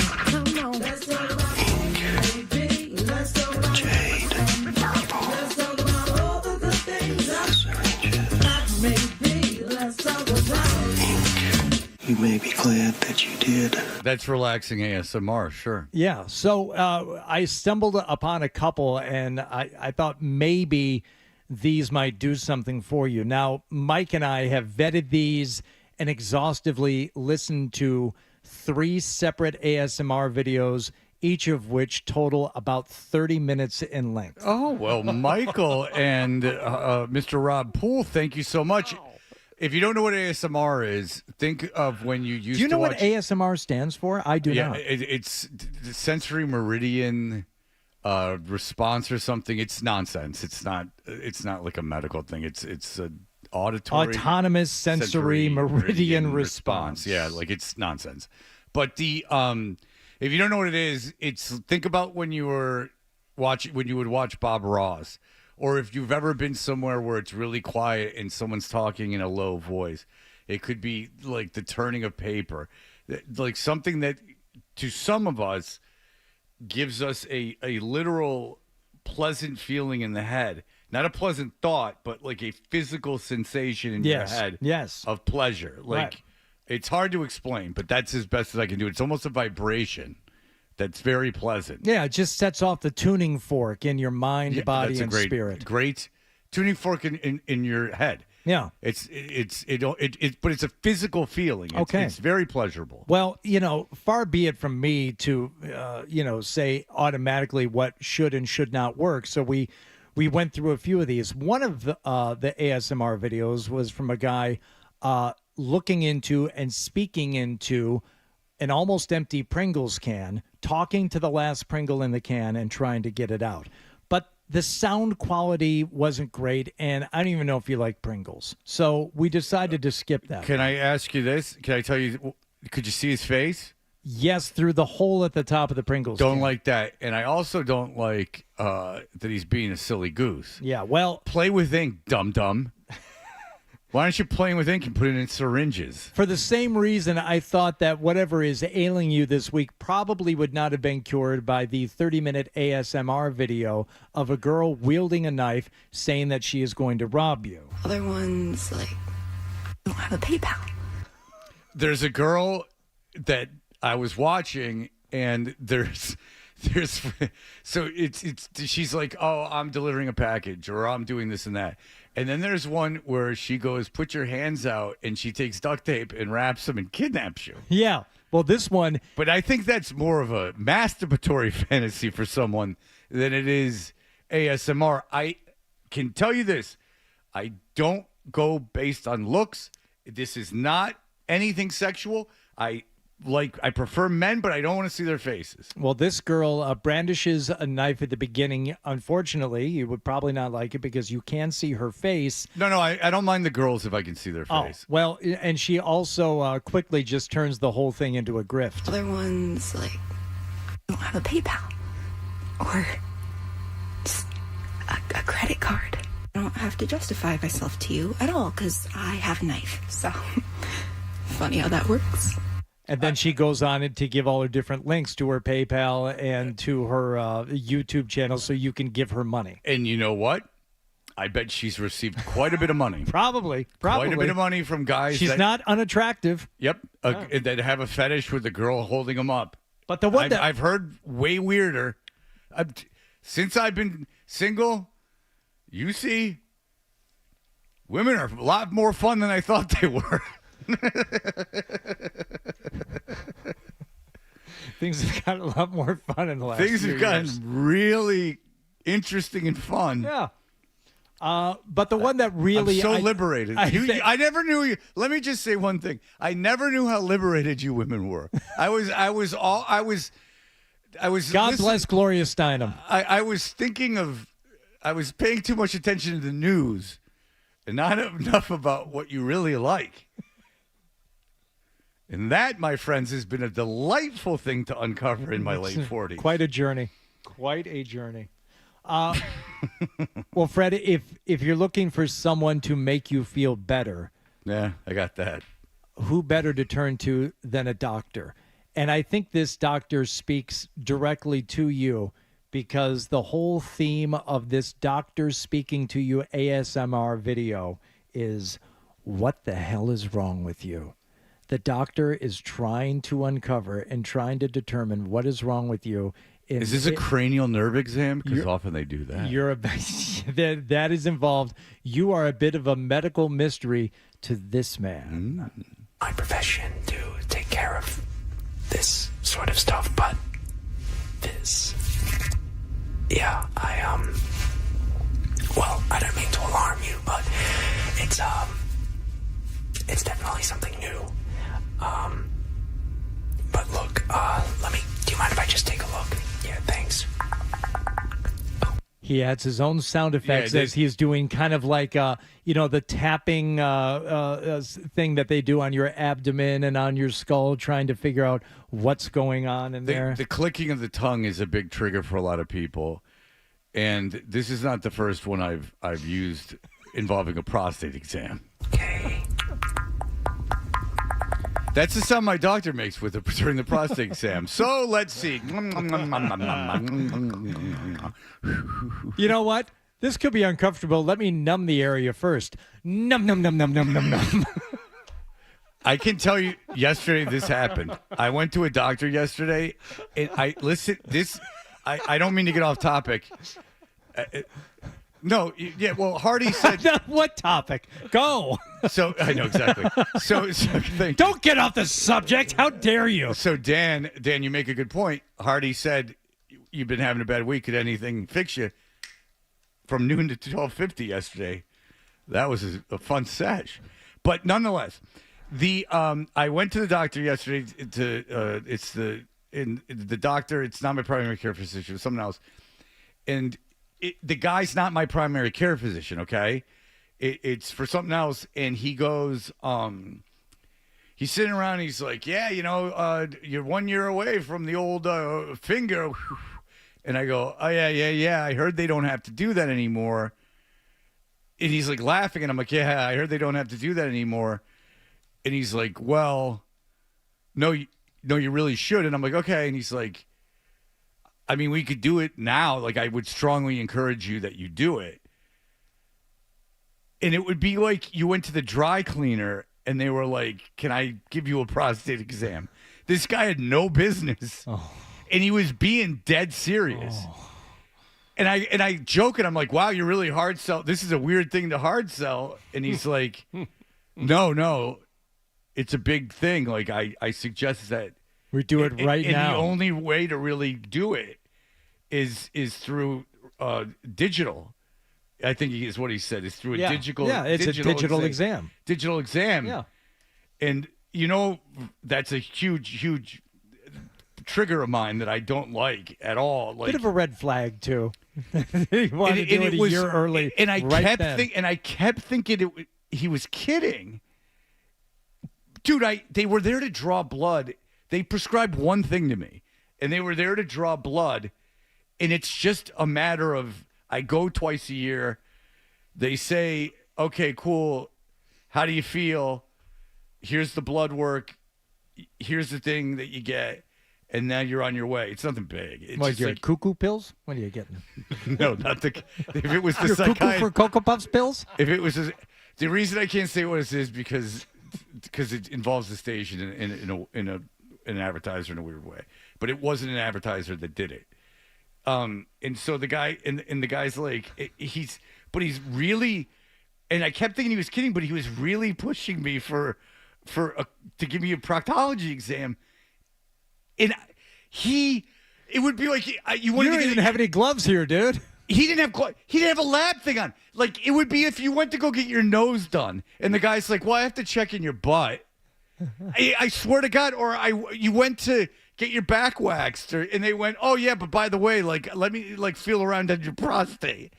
It was out of nowhere. I can't tell you out of nowhere this is. This doctor covers nothing internally for me, nothing that he's never given me an exam. He's never touched my body.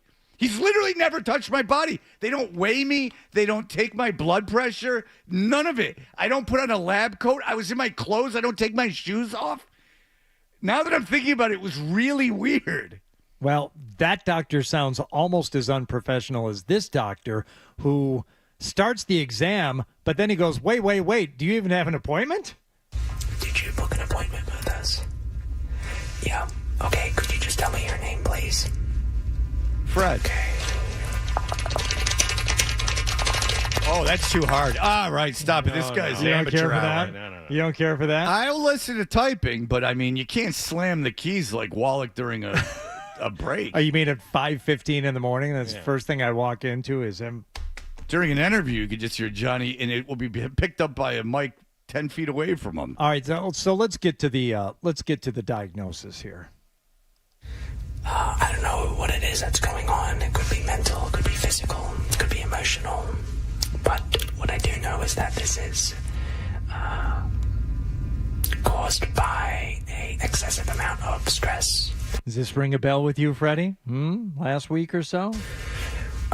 Potentially toxic thoughts. Toxic thoughts, Freddie? So, it is my professional opinion and my recommendation that for the next couple of days, maybe even next couple of weeks, you take it easy a little bit, just wind down. Yeah, I don't know this role-playing shenanigans, especially from a man. For 30 minutes, this guy goes on. Yeah, if you're going to do a role play as a doctor, come up with something other than, I don't know. Doctor, give me the news.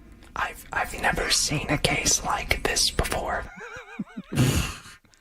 That's all I got. Yeah, like, oh, you got cancer. And it's spread into your lungs. No, the guy uses no medical terminology or anything else. It's just... Doctor, give me the news. Jeez. What the hell is wrong with you? That's supposed to be calming. Oh, my God. That's supposed to be calming. And the title of the video is, Geez, what the hell is wrong with you? We're going to have to amputate your leg. You have leprosy. My profession to take care of this sort of stuff, but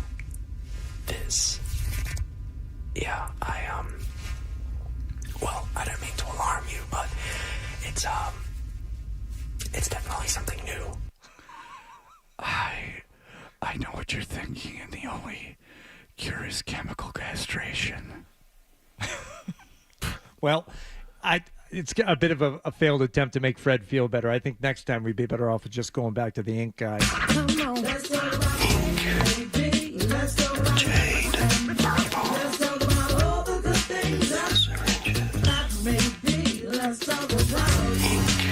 You may be glad that you did. You play it, and that still affects me. I know you make fun of relaxing ASMR, but he is someone that I stand by. Oh, yeah. You love to try to hang yourself. This is like, what is this? Joe, go ahead, sir. Guys, I got to tell you, I love this stuff. I fall asleep to it almost every night, and specifically like medical exams and chiropractor exams. But I do have to say, soft-spoken ASMR, which is like a different thing than whisper ASMR, is way better. It's vastly superior. And it's because it's not trying as hard. The chiropractic is often unintentional ASMR. Am I right, Joe? Which is its own absolutely. genre. No. Do you have any idea what unintentional ASMR would be? Yes. Joe and I know. Yeah. So I know the chiropractic videos. Yeah, so it would be a video where the person's not intending to give you ASMR, but like Bob Ross, they are doing it. Okay. And in those, And if you quackery regardless. yes, if you find someone like that, that is a diamond in the rough. So that guy and your ink guy there are whisper ASMRs as opposed to the knife-wielding robber. She's a soft-spoken. Other ones, like, don't have a PayPal. Yeah, Joe, we know relaxing ASMR, if you want to know, it goes whisper and soft-spoken. He will go through an old catalog. Don't worry. Okay. You guys never look at this stuff, huh? Not even you, John, who loved Bob Ross. No, I looked. I've seen the chiropractic videos. I've used them, actually. There's if you want something that's kind of funny, there's a chiropractor in Houston, Texas. It's not ASMR. It comes up on my algorithm, and it's him. I mean, the science of chiropractic it's really marvelous to look at because you can tell how well trained they are. The way they have tables that just snap backs in violent ways. And I like that you do it, John, because it shows your intelligence. But and especially since these are all the best students in their class that got these useless chiropractic degrees in this nonsense science. But nonetheless, it's all women with back problems. Why do you think this guy gets so many views? Yeah. Why do you think the women have back problems? I can't imagine it's from being top heavy. It's because they have giant boobs. And I didn't know it at first because, again, it's an ASMR thing, chiropractic, blah, blah, blah, blah. I assume that's how it came up. Believe me, if I'm looking for big boobs, it's not on YouTube. And so, I mean, there's other sources of that. But so I go and it comes up and I'm like, okay, this is weird. And I was more just fascinated by how violent it was. So I went to the guy's YouTube page and it's just a parade of women with huge boobs coming in and out and him. And it's a real chiropractor in Houston. And he thinks he's just killing it because he's such a great chiropractor. No, he knows he's doing it because these women have huge cans. Okay. And but he's a scientist. He's a real medical doctor. I have to readjust your clavicles, lady. Please lie down on the table. Here's what my science is. I crack your back violently. So Zolak is a scientist. I trust you more if you just gave me a handful of pills. All right. Dave Richard is our good friend. He watches more professional football than anyone I've ever met, and I'm in quote-unquote sports talk radio. He watches every team, every game, more than once. And he's by title fantasy football, and we love him for it. But he also knows more about football than anyone I know, really. What's going on right now? We will talk to him in just a moment. Stay tuned for more.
We are Toucher and Hardy.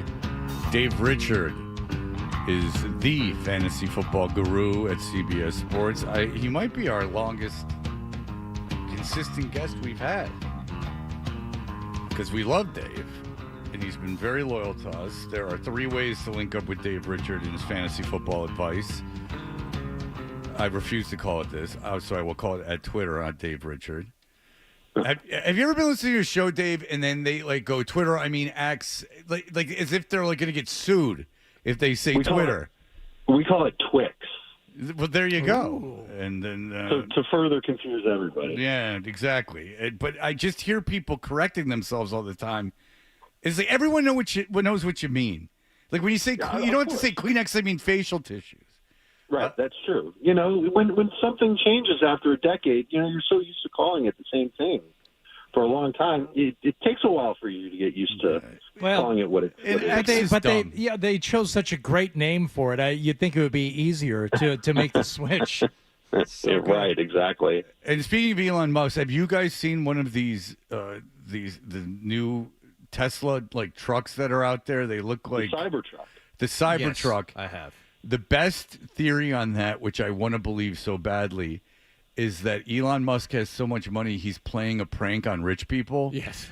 You've heard that? I've heard the same No. thing. I saw that thing drive. I saw a video of this housewife driving a truck. Said, congratulations, their trunk slides open, but it's no bigger than what I have.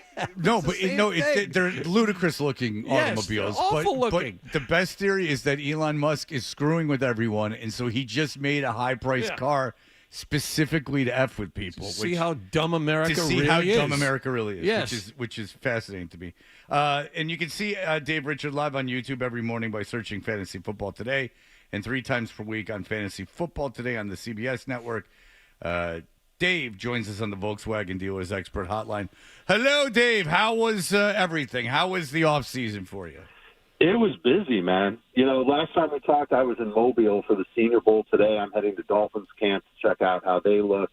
But the NFL never stops, and I've been saying for years there is no off season, but this year there really was no off season. There was so much change. We even had to study kick returns and what that new play is going to look like across the league. It's wild, it's fun, but it's back tonight, man. Preseason football starts tonight, which means about a week from now, or maybe 10 days from now, we'll be like, the preseason sucks, make it go away. Yeah, except it is a little disappointing Caleb Williams isn't playing tonight. I understand why he isn't, but let's talk about the kick return this year. They've changed the rules. How is that going to affect things? Is this going to make the game more interesting?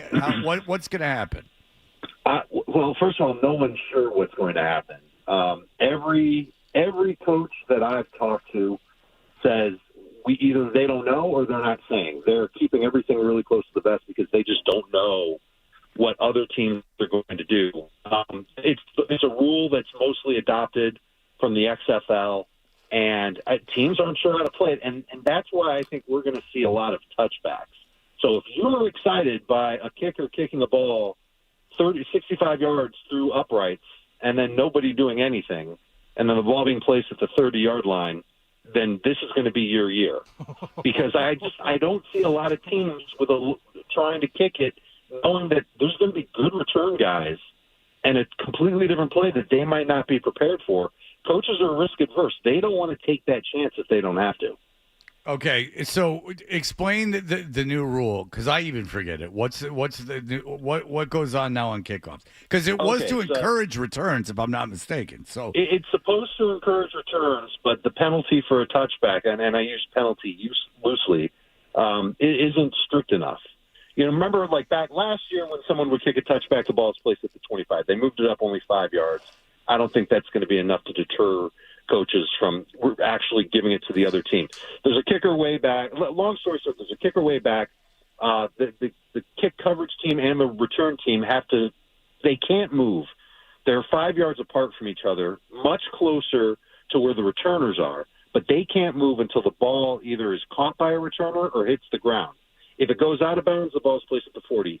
If the ball lands before the 20-yard line, it's automatically placed at the 40. And everything else is there's little other nuances where the ball could be placed at the 20, but it's unlikely for those things to happen. And basically the play turns into more of a low-impact version of the kick return. So because there's this 5-yard buffer zone between the coverage team and the return team, it's going to look more like a running play. So like your 1st and 10 play where it's like a zone read or a G-power type of read or type of play rather, that's what you're going to see. And the returner is going to try and make a lane through the linemen in front of him. And they won't all necessarily be offensive linemen. There's going to be some linebackers in there. But I don't think that there's going to be a lot of coaches that are going to be encouraged to kick to the other team, knowing that the worst case scenario, or the best case scenario might be just letting them have it at the 30. The worst case scenario being that a guy makes one cut and boom, he's gone for a touchdown. You know, I wish they had this rule in high school 2 years ago. It could have saved my son a lot of aggravation and concussion. Because he didn't know what he was doing, and he just got laid out by some huge kid in a football game on a kick return. So, Dave, we've seen Yeah, this. We've seen it before, though. I mean, obviously, the expansion of the regular season from 16 to 17, and eventually it's going to be 18. Is this is this a means that kickoff changed just to get rid of it altogether? Is that what's next?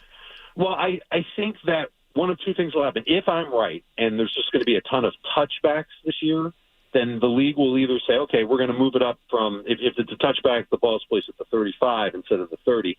And that might be enough for coaches to try kicking off and not just taking the touchback. Okay. And if there's a lot of returns and it's an exciting play, then the league will keep it and they'll be super psyched about it because it's a play where people won't want to go to the bathroom while it's happening. They want to watch and see what happens on the play. It's a completely different type of play for the National Football League, and it's a little bit different than what they were doing in the XFL, because in the XFL there was one returner. In the NFL, 2 guys have to be back there. I think it's going to be interesting how it plays out, but what I really hope does not happen is they get rid of the play. I would much rather see the touchback go to the 35 and really make coaches think twice about just kicking it through the uprights. Okay, so we're talking to Dave Richard. The Steelers have an interesting quarterback battle going on. Russell Wilson's been not able to participate in a lot of these practices. From what I heard in Pittsburgh, Fields has been okay. I don't know if you've heard different. There was a big fight there yesterday protecting Justin Fields. A skirmish. There was a big fight. Yeah, I know. People are so desperate to talk about the NFL. I heard about that 100 times. That was the headline, but if you look at the video, it's a big stare down. Okay, so what's your belief? Is there a chance Justin Fields is the starting quarterback for the Pittsburgh Steelers in the beginning of this year? I think there's a chance for it. And I think some of it has to do with the fact that he's been playing well at camp. And the last couple of days, the reports have been really good. Yesterday specifically, Justin Fields had a great day. But I also think it's because Russell Wilson might have a serious calf injury that the team is just being really careful with right now. I would caution you on everything that you hear about from every training camp at this point of the year. 2 weeks from now, it's going to be different. But right now, teams are tinkering. They want to know what their players can and can't do. They're not trying to put their best 11 on the field every single play in practice. That'll come later on. That might not come until after the preseason is over. So for now, Russell Wilson's got a gimp. He's got to go and what did I say? Gimp? He has a limp. That's you said you had a gimp because you were looking at the cage in your living room. Or he's got a limp, but he does not have a gimp. Okay, well that's a fool's errand. I think Fields is having an opportunity, Fred. I think he's got a chance to show that he can be more than just the backup there. Yeah, and I saw Fields once in person, and it was last year against Detroit in Detroit, and he ran for like 500 yards. He looked great. Super athletic. I just have heard guys you know more than me, but I just heard guys in Pittsburgh saying he hasn't been tremendous. That he turns the ball over in practice, and you can kind of see where his head's at. Yeah, that was the case in Chicago as well. I remember I've been at Bears minicamp each of the last 2 off seasons, and every day at minicamp when Fields was in Chicago last year, 4 or 5 amazing throws and 4 or 5 total bonehead throws. And just by comparison, Caleb Williams this year had 1 bonehead throw through 3 days of practice. So Chicago's upgraded at quarterback as far as throwing goes. But you're right, Justin Fields, awesome athlete, great speed. Maybe they use him on kick returns in Pittsburgh because he's so fast. But he also does have, I guess it's a solid arm. Just the accuracy, it could be better, especially when pressure's on him. All right, so let's talk about the teams tonight, or one of the teams tonight. It's the Hall of Fame game. Caleb Williams, it's been announced, is not going to start. I understand completely. I don't think it's controversial. I wouldn't want to start him either. I don't need him this early in his career on national television. I just want to keep away. But there are people saying that he's got more skill position talent than anyone in his situation has had before their rookie year, or a number one overall pick has had, I guess, before the rookie year. Do you agree with that? They've extended a lot of these guys. DeAndre Swift, DJ Moore, Keenan Allen, Odunze is the rookie. It seems like he has a lot of weapons. Are you bullish on the Chicago offense? I am. I think they'll be considerably better than they've been in a very long time. And it's because they're just going to be impossible to defend, because you know what DJ Moore is capable of doing, and look what he did last year. We just got done talking about Justin Fields not being the most accurate quarterback, and DJ Moore had a career year with him. You know what Keenan Allen's capable of. He's been in the league a decade, and he's been outstanding every step of the way. But Rome Odunze is going to be a big-time player for Chicago, both this year and beyond. He's really somebody that can make plays downfield, big body, great athleticism, good speed, great hands. And he was on the same page with Caleb Williams at minicamp, and he seems to be on the same page now. We've seen a lot of reports and highlights about Odunze in training camp, and I think that's more about him getting acclimated to as best as he can to the speed of the NFL than it is anything else at this time of the year. But I do expect him to be on the field a lot for Chicago. You mentioned DeAndre Swift. That's one guy that I think he'll probably be the best running back in Chicago, but they're going to use multiple running backs there. So it's really going to come down. It's going to come down to Caleb Williams just being an effective thrower, and I think he is. I think he's an accurate thrower, and just his ability to make improvisational plays is huge, and that's going to be something that's going to help the Bears put up points this year, be competitive this year. I think they could be like an 8 or 9 win team. If they add one more pass rusher, Fred, I think they could actually make a much bigger jump, but they've got to do it first, and that's something that I don't know if they've got the opportunity to do between now and the start of the year. Yeah, and I'll tell you, 8 or 9 wins in that division is not unimpressive given the rookie quarterback. I would take that if I was a Chicago fan. Sure. Yeah. All right, listen, Dave Richard, thank you so much. Again, he's all over with the fantasy football, CBS Sports Network. Fantasy Football Today is on YouTube. You can follow him on Twitter at Dave Richard. Dave, we love you, and we look forward to having you on throughout the season every week. You are immense. Thank you so much for doing this. I can't believe we didn't get one question in about Jacoby Brissett. Yeah, I know. Hunter Henry. How about that? It's insane. I know. We really should be doing that. We should be doing that a little bit more. All right. Thank you, Dave. We appreciate it. Be good, fellas. All right, there you go. You think the Chicago Bears would send a 3 to the Patriots for Matthew Judon if they needed a pass rusher? Yeah. That's a good call. Good call by you. Way to put that together. Yeah. Because I was thinking, I wonder if this Reddick kid's never going to play for this Reddick guy's ever going to play for the Jets. I mean, there are get something back for him. There are destinations for Judon that are out there. Dallas just lost a pass rusher. Yeah. I mean, Nick Caserio's in Houston. They're playing for something. I mean, they could always use an extra guy to rush the passer. I mean, Elliott Wolf did what Elliott Wolf should have done yesterday. When I know we're up against a break, he re-signed the guy that stayed and left the guy that left camp out in the cold. I think they're trading Judon. I think that's the next step, and there are teams that would want him. I don't have any inside information. I just think that that's what they have to do. I just think they have to get him out of there, especially what happened in practice in a new coach in a team that's not going to win. You set a precedent by rewarding the guy that stayed on the field. Now take the next step and really put it all together. And I think it's more addition by subtraction at this point, too, so I wouldn't get too caught up in what they get in return. They should have traded him 2 years ago. All right, when we come back, it's an ode to Joe Murray, pretty much, from the Felger after show. It's or they can swear. Yeah. I think it's a celebration and an ode. Sure. All Yeah, right. why Well, not? they can swear on the Felger after. Filthy potty mouths on that off-air show. They use some words that are very, very controversial. Ribald, racist. Oh, my goodness. All right, we'll be right back. I don't know. So many words for Asian. The Red Sox beat Seattle at 10 innings.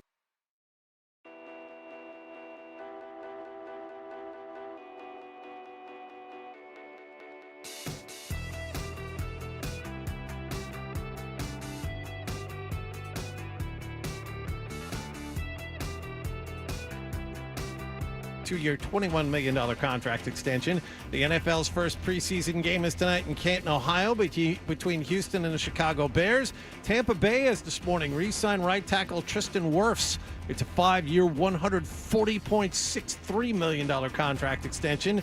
And at the Summer Olympics, the U.S. men's basketball team beat South Sudan 103-86. Jason Tatum started this game. He scored 4 points. Bam Adebayo, 18 for the American squad. The U.S. women's soccer team beat Australia 2-1 to reach the quarterfinals undefeated. And the U.S. women's basketball team plays Belgium this afternoon. Sports Hub headlines are brought to you by Awaken 180. Take strokes off your game by taking pounds off your frame with Awaken 180. How many birdies can you uncover? Awaken180weightloss.com. I'm John Wallach at Boston's Home for Sports, 98.5 The Sports Hub. Your next update at 9 o'clock. Boston, the greatest sports town in America. We have a farm. I have about 200 pigs here. We get to spill beers on each other without worrying about spilling beers on people. Boston's Home for Sports, 98.5 The Sports Hub. BetMGM presents Upping the Action with Jamie Foxx. When you bet this baseball season, you're not just watching the game. You're in it with the bases loaded, bottom of the ninth. Your money line is on the line. With a drive to left field, the runner goes home. That's your money line. And you called it from the top of the first. It's raining popcorn and sunflower seeds. This baseball season, download the BetMGM app. Now you're betting with the king of sportsbooks. And get up to $1,500 back in bonus bets if your first bet doesn't win. BetMGM GameSense remind you to play responsibly. See BetMGM.com for terms. 21 plus only. U.S. promotional offers not available in Washington, D.C., Nevada, New York, Ontario, or Puerto Rico. Gambling problem? Call 1-800-GAMBLE. Available in the U.S. for New York. Call 877-8-HOPE-NY or text HOPE-NY 467-369. Arizona, call 1-800-NEXT-STEP. Massachusetts, 1-800-327-5050. Iowa, 1-800-BET-OFF. Puerto Rico, call 1-800-981-0023. West Virginia, visit www.1800gambler.net. First bet offer for new customers only. Subject to eligibility requirements. Rewards are non-withdrawable bonus bets that expire in 7 days. In partnership with Kansas Crossing Casino and Hotel. Wendy's new Saucy Nugs come in 7 saucy flavors. Yep, you can literally hear your taste buds going. Taste bud sounds may vary. For a whole new way to nug, gotta be Wendy's. Gotta be fresh. Open till midnight or later. At participating U.S. Wendy's, hours may vary by location. Hey, basketball fans, for a limited time only, experience the Naismith Basketball Hall of Fame's newest exhibit. The Vault features the legendary 18-time NBA champion Boston Celtics. Step inside the vault and experience an immersive trip through Celtics history. From Walter Brown to Jaylen Brown, find out why it's different here. You'll see the rings, the trophies, the game-worn jerseys, vintage footage, and more. Experience the dynasty for yourself right here at the Hall of Fame. Visit hoophall.com for tickets. But hurry, these vault doors won't stay open for long.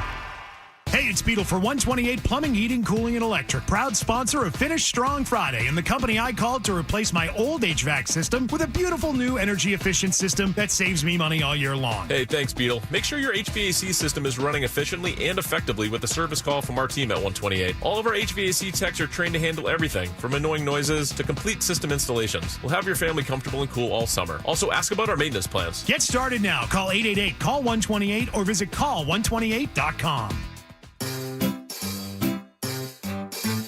187.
Sports Hub.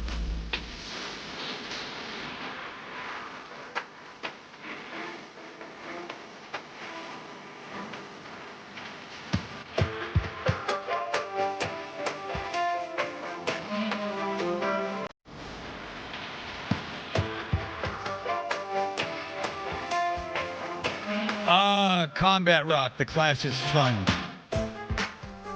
When they said, we're not trying anymore.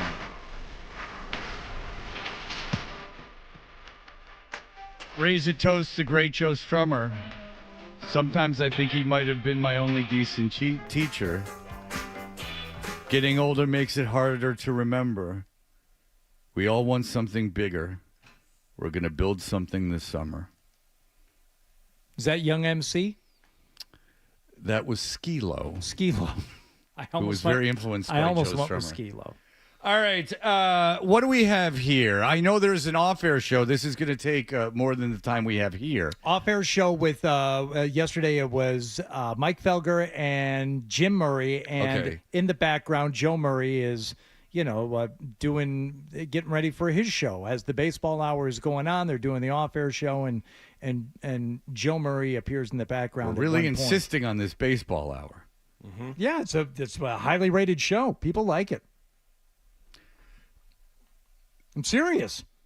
It was on before and during the NBA Eastern Conference Finals and NBA Finals. I don't know if that's true. I think they preempted it. They preempted it a couple times, but not every time. Yeah, game days they preempted it, but days where there wasn't a basketball game, they had the baseball show, 6 to 7.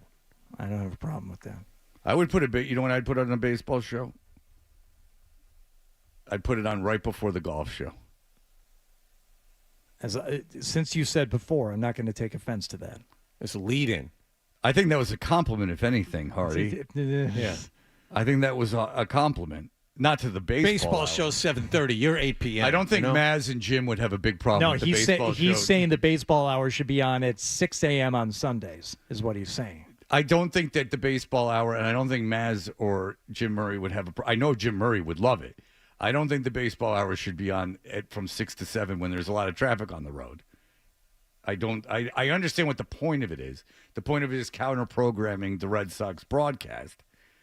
But I just think it's an hour dedicated to baseball, and a lot of that time there's other things going on that are far more interesting. And it has to be dedicated to baseball. It's not – Maz is great, and Maz knows a ton about baseball, and Maz has got a bunch of connections. He's not afraid to be controversial. But I think that the baseball reporters or the baseball or whatever the hell it's supposed to be called is focusing on something that is not something that everyone once talked about for an hour in the car during a drive time hour. I don't know what to tell you. The ratings say otherwise. And you know who hosted it this week because Maz has been off. I know who hosted it, and I did a big old plum job of sticking it to him. Bend over, Mr. Henry. I have some statements to make about how you stink. Red Sox, more like red, smelly socks. Excellent. Well done. Thank you. Would you run? Would you step in a puddle with those socks? They're all musty and stinky.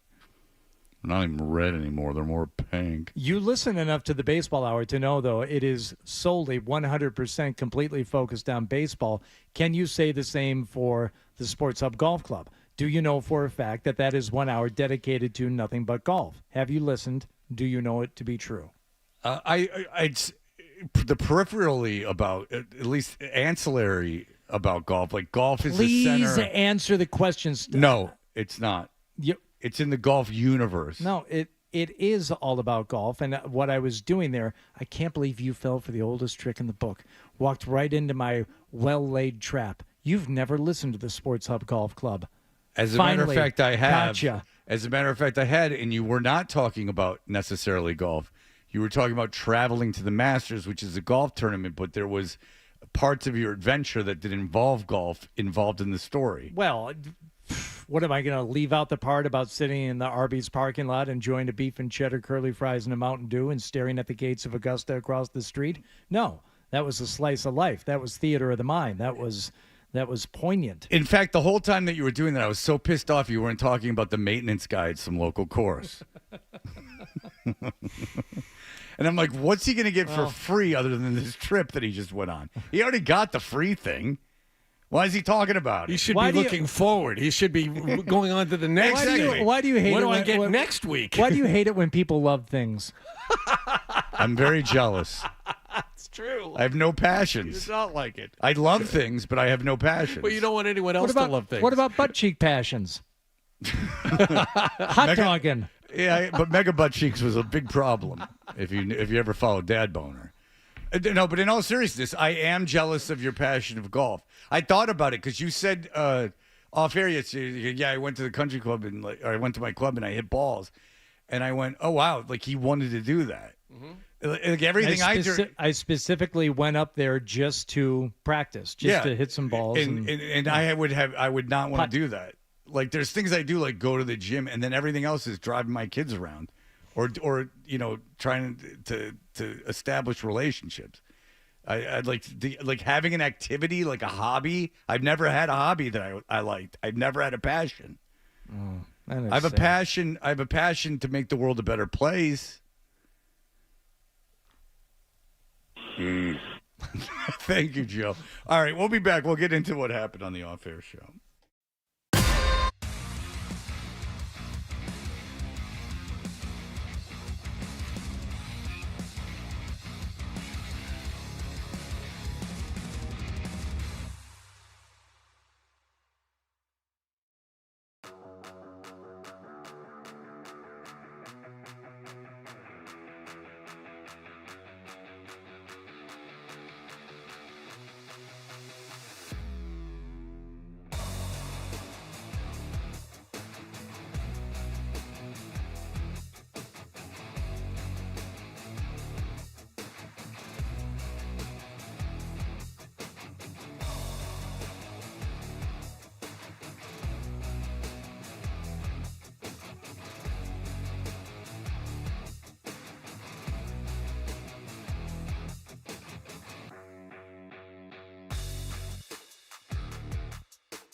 Listen time. We're doing it live. This is Boston's home for sports. WBC FM and HD Boston 98.5. The Sports Hub. Sports Hub headlines. Red Sox scored a 3-2 win over Seattle yesterday to take 2 out of 3 from the Mariners this week. It took 10 innings yesterday, but Alex Cora's team improved to 4-8 since the All-Star break. Today was a grinder. That was, for all of us and for them too. So to end up winning, it was great. Some guys had to do a little bit more. Zach was great in that in the extra inning after what happened last night. So I just keep fighting, keep going. Rafael Devers' wall ball double won the game. Sox are 2 games out of the final playoff spot in the American League. They have tonight off. They'll visit the Texas Rangers tomorrow night. Patriots yesterday had off from training camp practice, but they still made some news. They signed defensive lineman Devon Godchaux to a 2-year, $21 million contract extension. The players will be back out on the field today. The workout begins at 11 a.m. behind Gillette Stadium. The NFL exhibition season begins tonight in Canton, Ohio with the Hall of Fame game between Houston and the Chicago Bears. Patriots start a week from tonight in Foxborough against Carolina. Tampa Bay has this morning re-signed right tackle Tristan Wirfs to a 5-year, $140.63 million contract extension. And at the Summer Olympics, the U.S. men's basketball team beat South Sudan 103-86. Jason Tatum sat out game 1, but he started yesterday. He scored 4 points. The women's soccer team advanced to the quarterfinals undefeated, care of a 2-1 win over Australia. They play Japan Saturday. And swimmer Katie Ledecky won her 8th career gold medal, winning the women's 1500. Sports Hub headlines are brought to you by Safety Insurance, providing comprehensive coverage for your auto, home, and business. Ask your independent agent about safety. I'm John Wallach at Boston's Home for Sports, 98.5 The Sports Hub. Your next update at 9:30. You want to talk sports? We want to talk sports. Squeeze the chicken and open the mouth. It's like we were meant for each other. This is why you need us. 98.5 The Sports Hub. Now, more Tuncher and Hardy on the Sports Hub.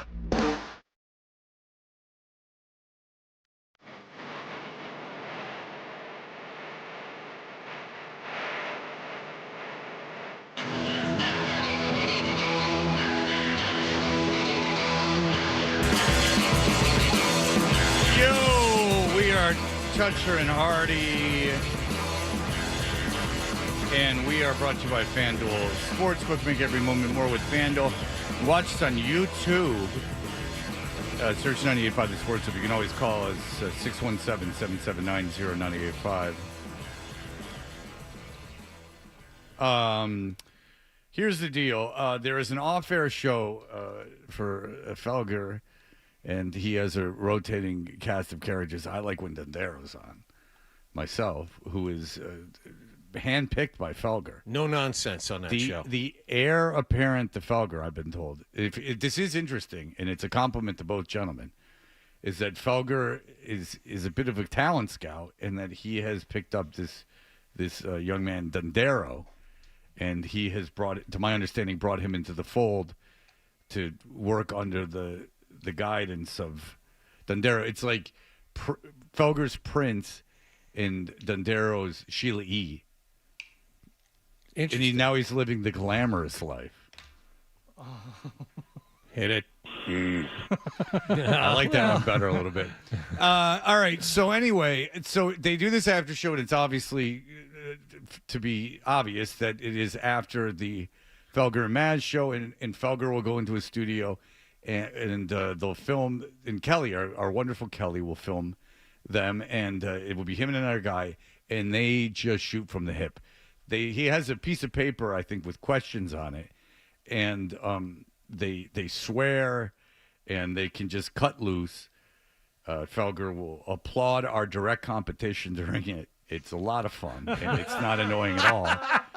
I forgot about that. Yeah, and it got picked up by trades, and I'm like, F you, Felger. Seriously, what are you doing? You know what's great is you know who's a good friend of mine is it's not even a good enough friend to remember his name. Whoever's on EEI at that time. I like him. Adam Jones. Adam. Good friend. We love Jones. Yeah. Yeah. Everyone listen to Adam Jones. All right. So here's the deal.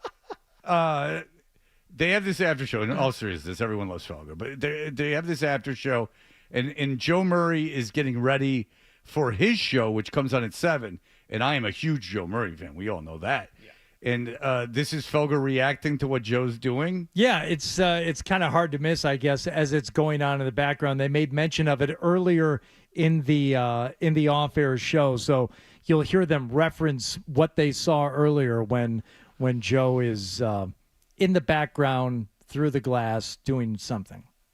So the best time to like kind of the worst time. So Mike says, "What's going on behind you?" Oh, it's the Joe Murray food drop. The aforementioned. This is true. He's touring. Yeah. This is like a roast beef restaurant on the North Shore. Yeah. Come on in. I'll show you the studio. Yeah. I'll show you all around. He's got like 5 guys from freaking Peabody up here and gals, and he's going to get some beef. Yeah. Yeah, he's going to get some beef. And I'll tell you this, is that they're not giving Joe enough credit. Joe not only this all started very innocently, kind of like a Hardy-esque grift. He wanted food, and he would talk about food as he does to the delight of millions. I know how to make a beef. I know how to eat a beef. Yeah, he talked about how he worked at McDonald's. He created his own sandwiches, and it all started as just a way to get free food. Dom Sausage, that started on our very show. He just took a call in the other room after the show and just talked to Dom for like 45 minutes. Oh, my God. Next thing you know, they're best friends. I mean, he's leveraged this Kowloon thing into like trips to WrestleMania and everything else. But now Joe, to his credit, is hustling. He's selling advertising on the show. Yes. So if Joe's doing an appearance, that's Joe brokering that thing. So I appreciate what Felger's doing, but let's not dismiss this as just a food drop. No, it's not just, Joe Murray on the air. It's almost a side hustle for him. When I asked him about the sides. Yes. They said, yes, you can have a side hustle and you can sell advertising on the show. I mean, Joe's show, you are really not going to hear a show like that anywhere else in a major market in the country. It is just guys calling up, you ever been to Bobby's in Scituate? Those are pretty good if you want to start. Bobby's. It's over there on Maribel Lane. Yeah. You know what I get there is the French dip. Yeah, I get the chicken piccata.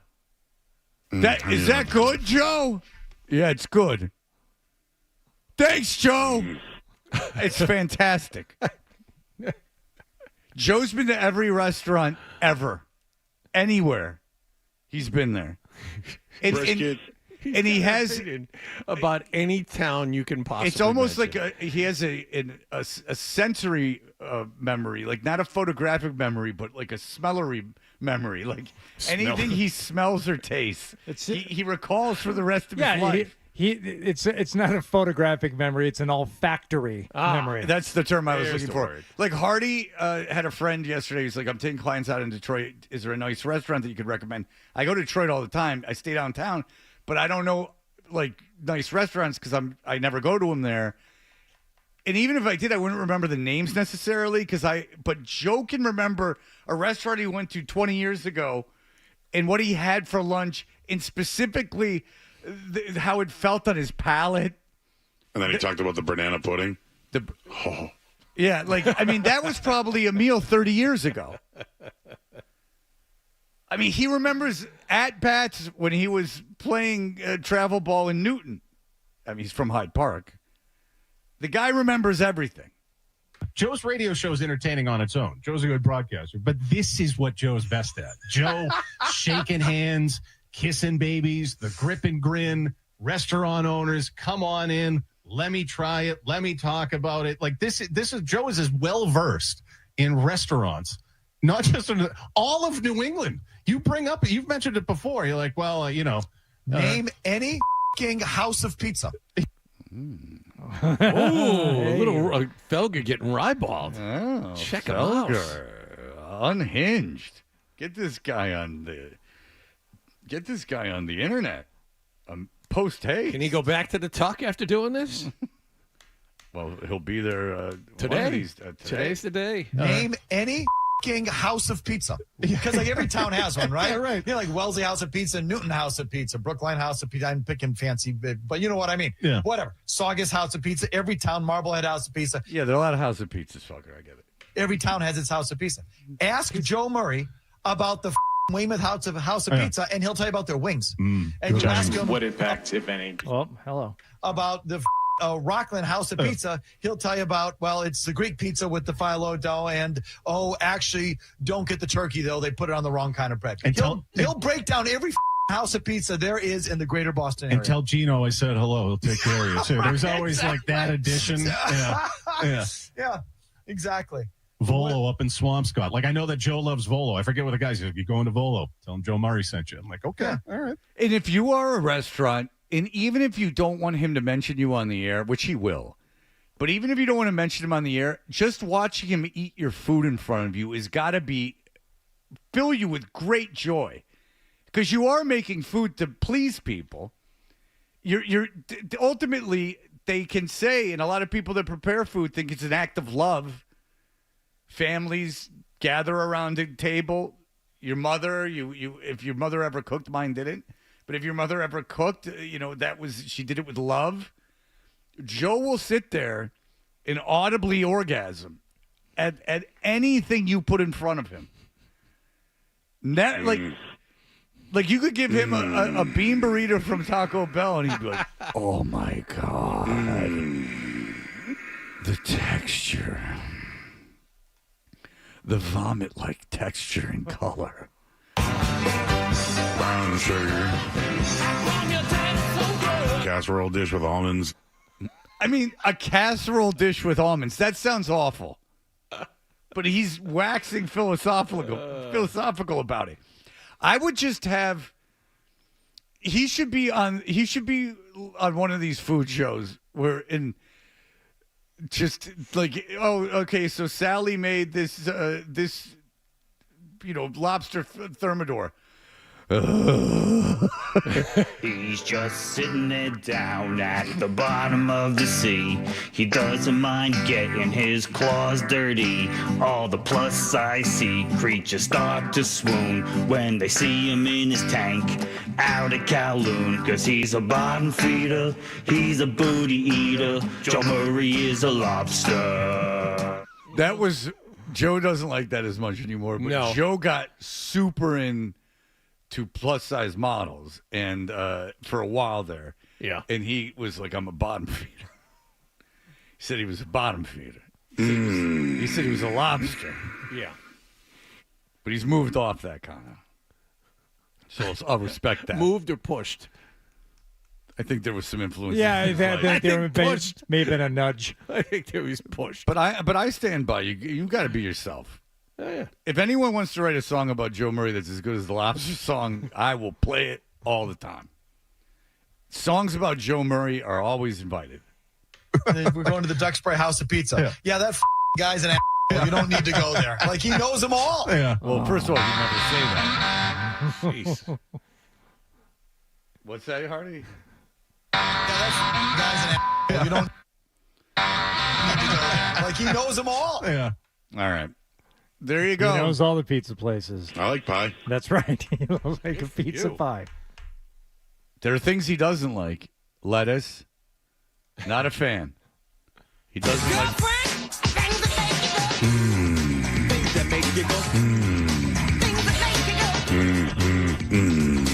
I like pie. But don't sell Joe short. He's not just doing it for free food. No. Joe's a businessman. You're right about the lettuce. I don't eat lettuce or salad. I understand salad, I guess. I don't, because whatever. But lettuce is really a non-offensive. It's almost tasteless. And like a nice piece of lettuce on a burger, it gives you a different texture. I would go so far at a fast food restaurant, it's almost indistinguishable if there's lettuce on it or not. Yeah, but I don't. But like you said, inoffensive. No, it's completely inoffensive. It's change soggy anything about generally and of zero taste. It's almost on there. Not the McDLT. That No. would keep the hot side hot and the cool side cool. Well, that's what Jason Alexander said before he got Seinfeld. That's right. We will be back in just a moment. We'll get to our award-winning email segment. You're listening to Touch.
bit.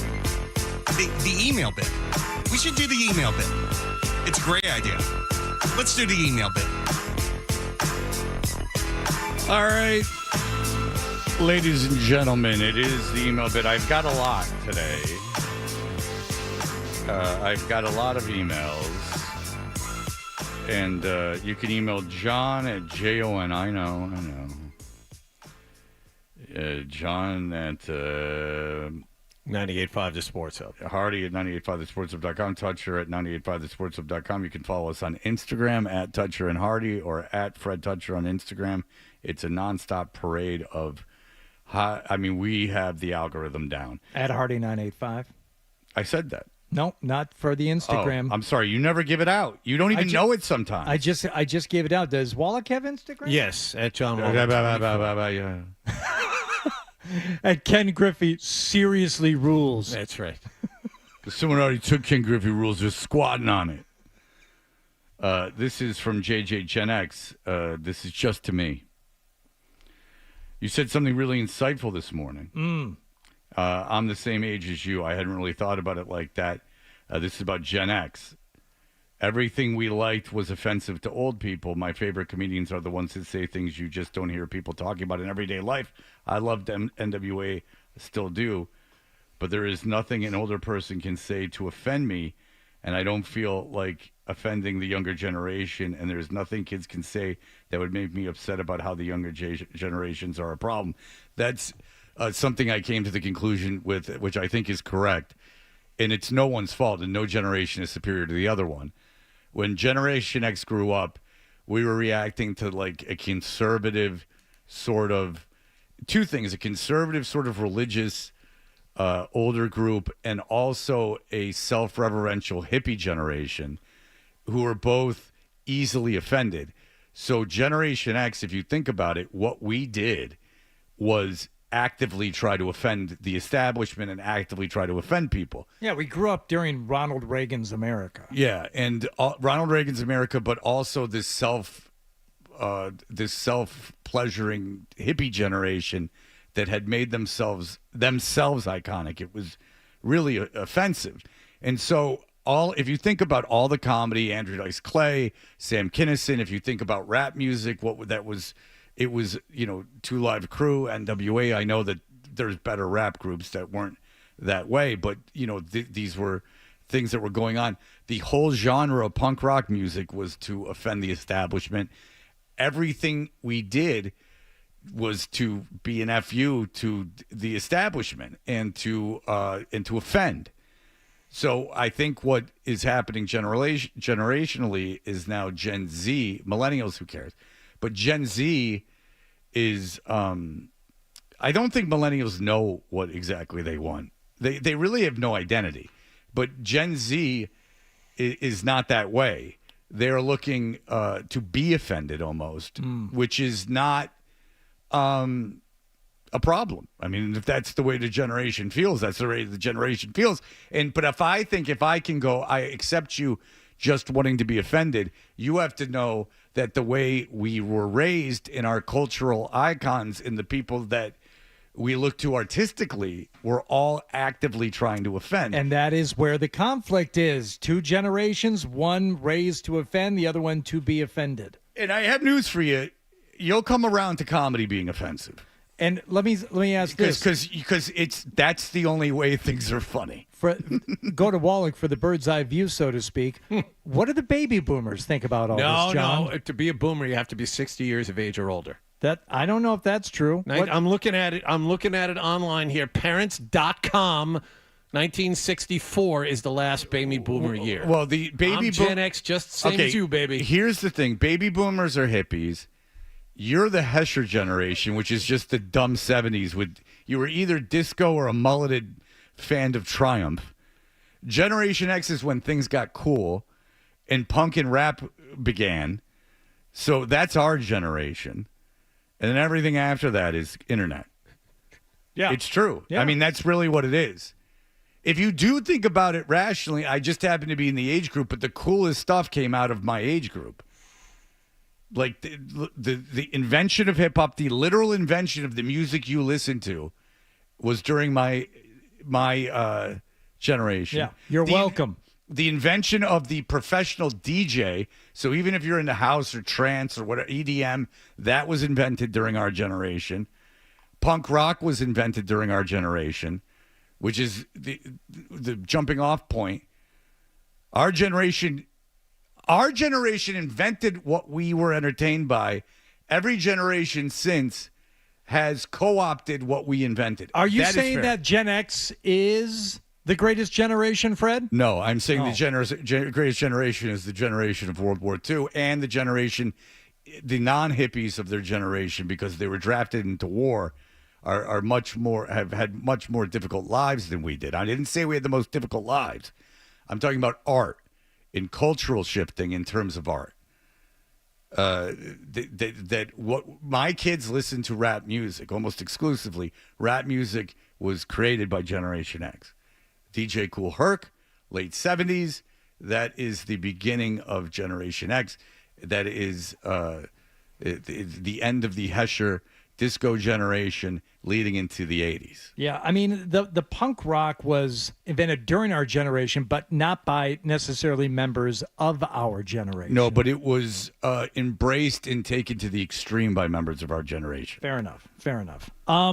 Now there's the generation of Joe Murray, who we spoke about earlier. I just got a text from Mark Bertrand. He actually gets mentioned in this email here. Joe's show last night, he was talking about his songs of summer, and I thought he was going to list them. All of a sudden at 10 o'clock, he starts his own rendition of Espresso. Beatle even called in. He was in love with it. Would you like to hear it, Fred? Sure.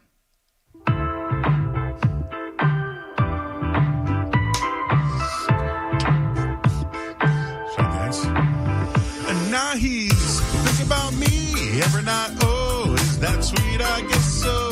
So you can't sleep? Baby, I know that's that me espresso. Do you know this song? No, but what's going on? Did he do that before the show, or is that live? It sounds produced. Move it up, down, left, right, oh. Switch it up like Nintendo. So you can't sleep? Baby, I know that's that me espresso. I can't relate to desperation. Good for Joe. What's going on? Whatever. If it gets him a free slice of pizza. I wonder if Andy Wong was like, hey, tuck it between your legs and do espresso. I like pie. Good for you, Joseph. Any emails over there, Wallach?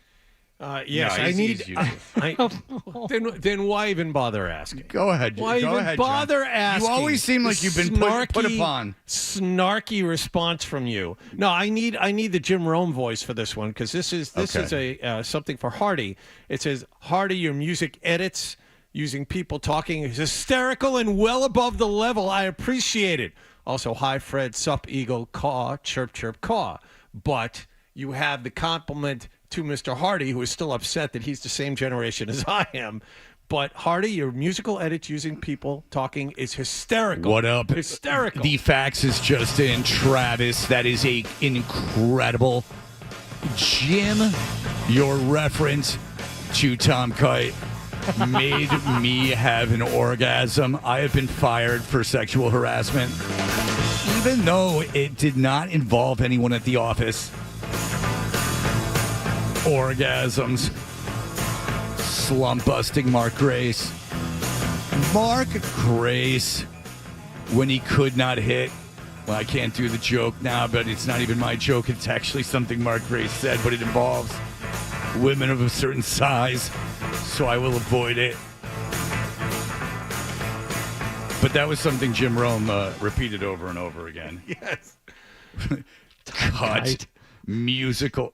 What? No. Tom Kite. Burning ants with his glasses. What is up with Tom Kite being the least likely alcoholic on the tour? If you lined them all up, I would go with the dude with the seal mustache. I heard a thing by John Daly. John Daly, he plays around in this tournament, gets super drunk, if you can believe it. Then he's super drunk. Tiger Woods comes up to him and he goes, you got to go to this dinner. John Daly goes, no, I don't want to. And he goes, you have to. You're going to perform. He had set up a guitar for John Daly to fail. John Daly says he gets it, gets out his phone, tunes the guitar, play Knocking on Heaven's Door to a standing ovation. Hung over on the first tee, playing with Tiger that day. His caddy comes down with the Jack and Coke. John downs it, shoots a 65. Tiger shoots a 71. Yep. Drug books. This is from Heath. I was talking about the book that I was listening to that I'm very much enjoying by Brandon Novak called The Dream Seller, which has a good little twist to the average story. This is Freddie T. I don't read good, but I've read the last 2 books you've mentioned. Running the Light, who we had the author on it, was amazing. And I'm 1/4 the way through The Night of the Gun. David Carr's stories are great. Great books, great books. That's true. I get a lot of recommendations for the books. I read things that you could easily read. I am not an intelligent individual. These are things that, a lot of them oral histories that you could easily do. I just picked up a Velvet Underground oral history. Wouldn't read it if it was in book form. But the idea that it's an oral history, I can consume The oral that. histories are very, very, they go down real easy. And Lou Reed's such a dick that I feel like there's going to be some nuggets in there. I don't know if there was another artist growing up that I did, like, people insisted upon and I didn't get. Do you remember watching the videos for songs like I Love You, Suzanne?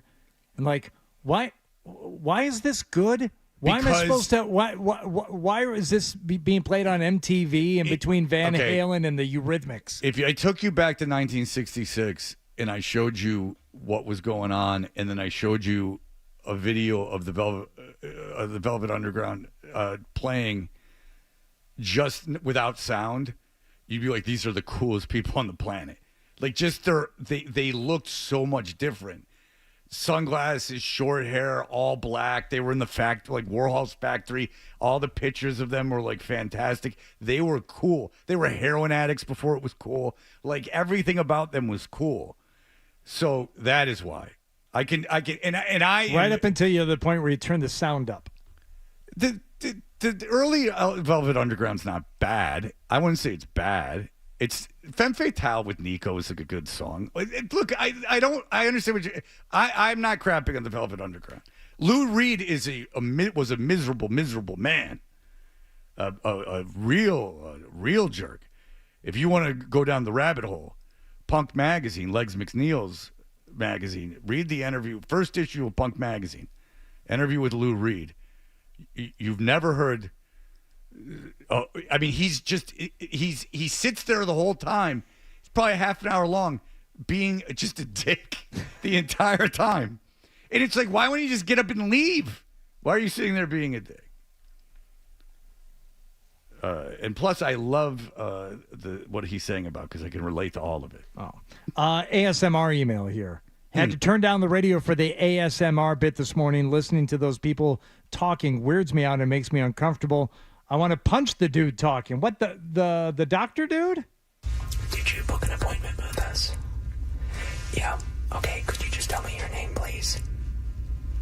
Okay. All right. He types too loud. I lose it there. Yep. All right, I've got you right here. Yeah. Look, I feel fortunate that it works for me. I understand how it sounds creepy if it doesn't work for you.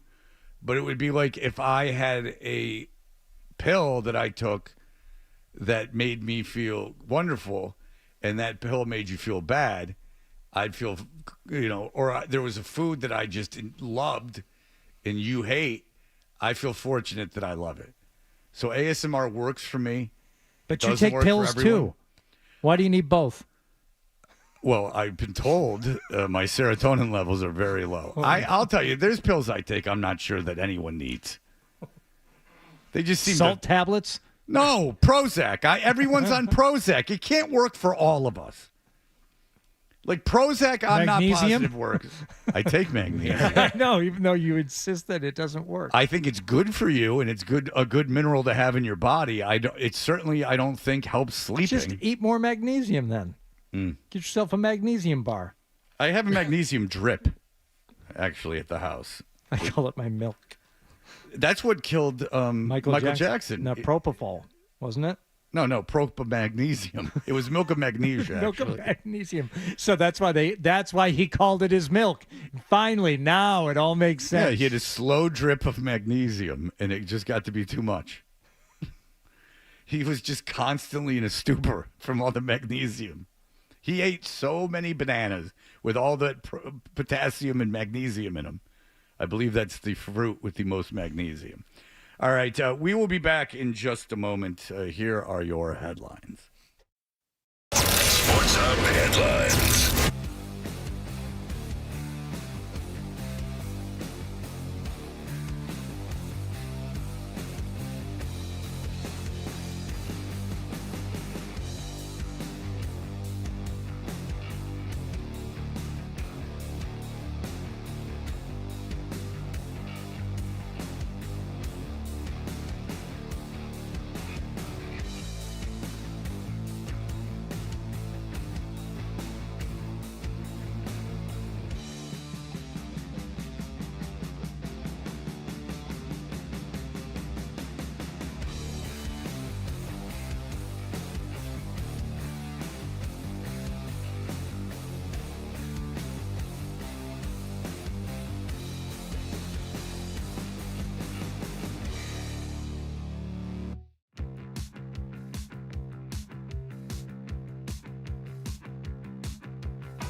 Ladies and gentlemen, we are the Toucher and Hardy Show as we wind things down.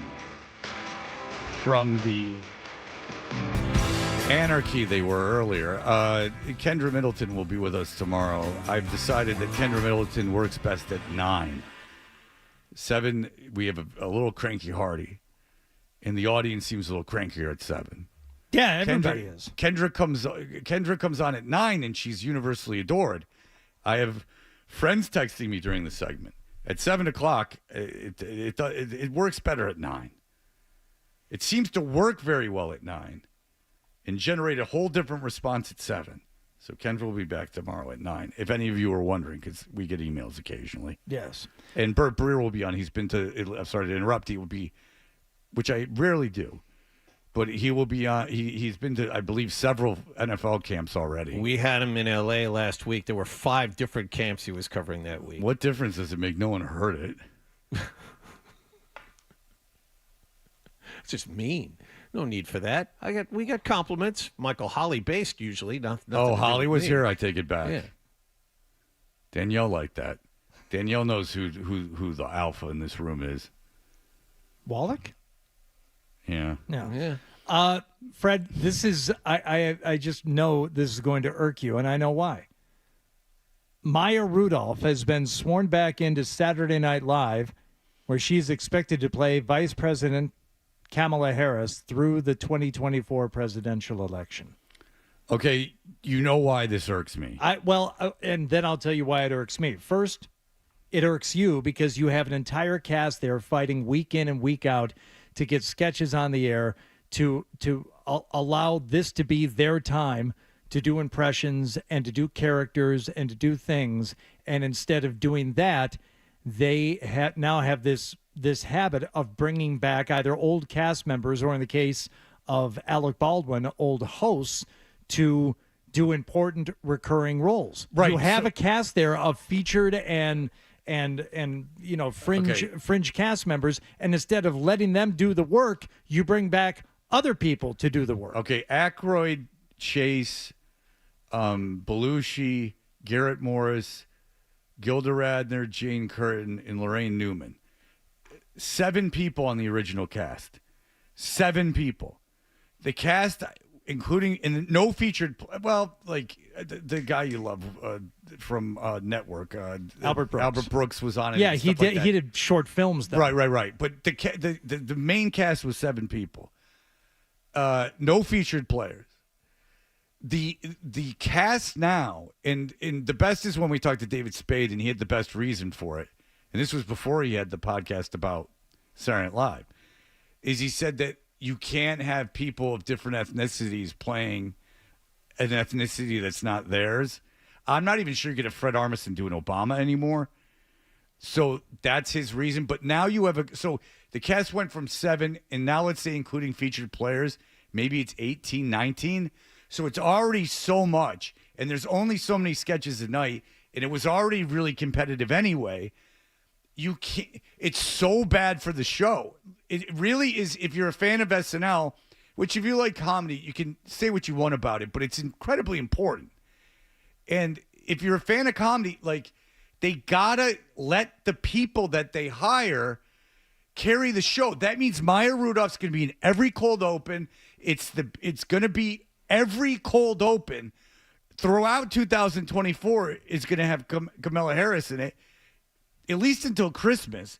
And and it's not because I'm like a hippy dippy. I don't care but for the good of the show, let a cast member be Kamala Harris. And if Harris gets elected, then what do you Maya think is going to Rudolph happen? for 4 years. And if I'm Maya Rudolph, I'm not doing it.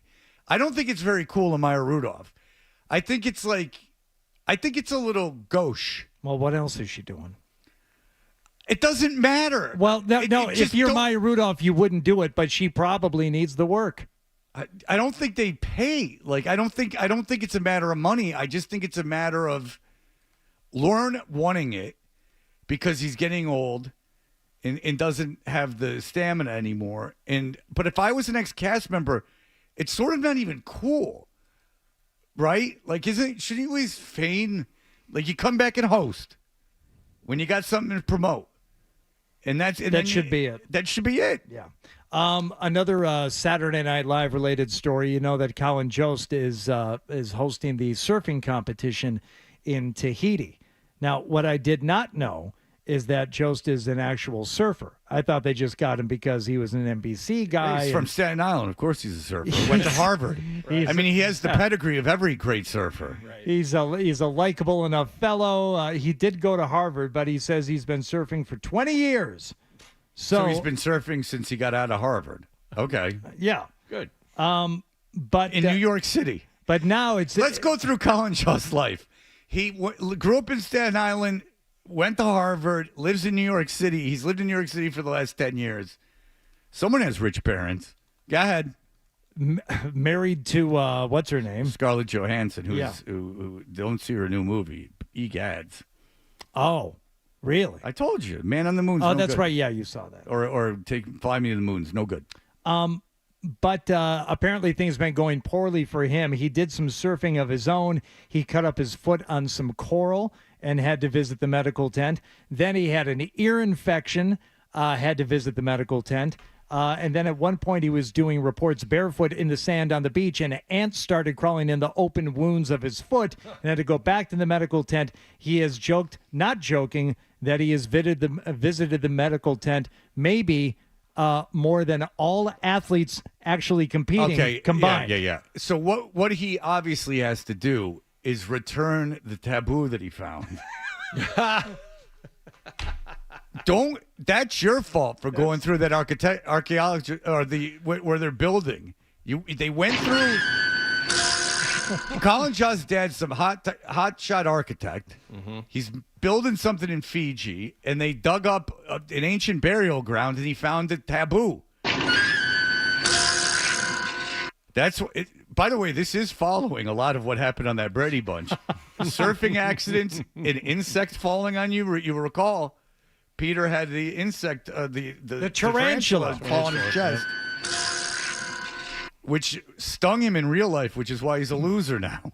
And I question whether that was a real hotel room they shot that in. That kind of looked like maybe it was just a repainted room from the set of where they did the episodes normally.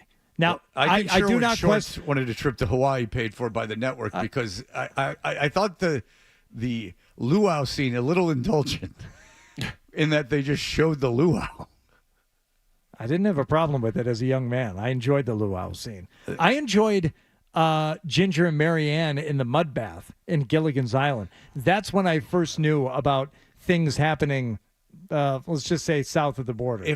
That was my first one. Could I shock you? I'm going to say something to you right now that's going to shock you. Okay. I've never, ever pleasured myself in my life to the Brady Bunch. Really?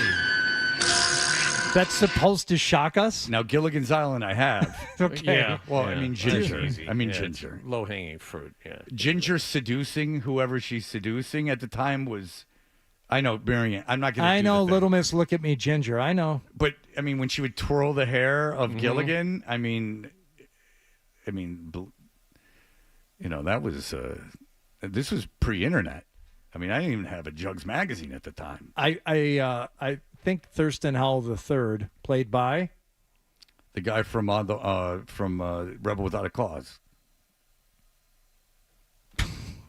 Oh yeah, same guy. Yeah, he was in Rebel Without a Cause. Yes. Don't correct me. All right. Jim Backus. I just saw this pop up recently, a list of movie and TV characters that weren't as old as you are now. It was obviously given to me in my feed. The Wilford Brimley one is famous because in Cocoon, Wilford Brimley was only like 48, 49. Yeah, that's more of a shot at Wilford Brimley than it is at us. Yes, but because Don Amici was like 90 in that movie. So let's cool it a little bit. Like the Goot was probably about the same age as Wilford Brimley. Go ahead. Yeah, but I mean, Jim Backus, okay, he was born in 1913. So in 63, he was 50 years old. He was 50 years old, and that was 3 martini lunches and a carton of cigarettes a day. I'm not I look old probably for like people my age now, but I would be an Adonis back then. Yeah, it's not great. And Like, 'cause even, Gilligan's Island started in '64, so yes, in 51 the years first old. the first couple episodes of Gilligan's Island, I am older than Thurston Howell III was then. There it is. Yeah. Again, that stuff doesn't really bother me. It bothers me a little bit. Well, the whole reason Cocoon is troubling is because it was scary at the time, even when you were a kid, because you said, why does being old suck so bad? Like, is it the future? Is this grim that they have no energy, that they can't do anything? They need a magic rock. And then what do they do with the rock? They can like splash around. Why when you're old can't you go into a pool and splash around? Like, you should still be able to go in the ocean when you're old. That's why Cocoon is disturbing. It's a horrible message. And remember how big a hit that was? That was a sensation, Cocoon. It was a good movie. I only saw it the one time. I think it's almost a horror film. Brian Dennehy is wonderful. The remarkable Steve Guttenberg. Steve Guttenberg is ageless. He really is. And really pretentious. Did you ever watch Party Down, the show Party Down? Nope. About the catering company? Nope. You would absolutely love it. It's an hour, half-hour long comedy.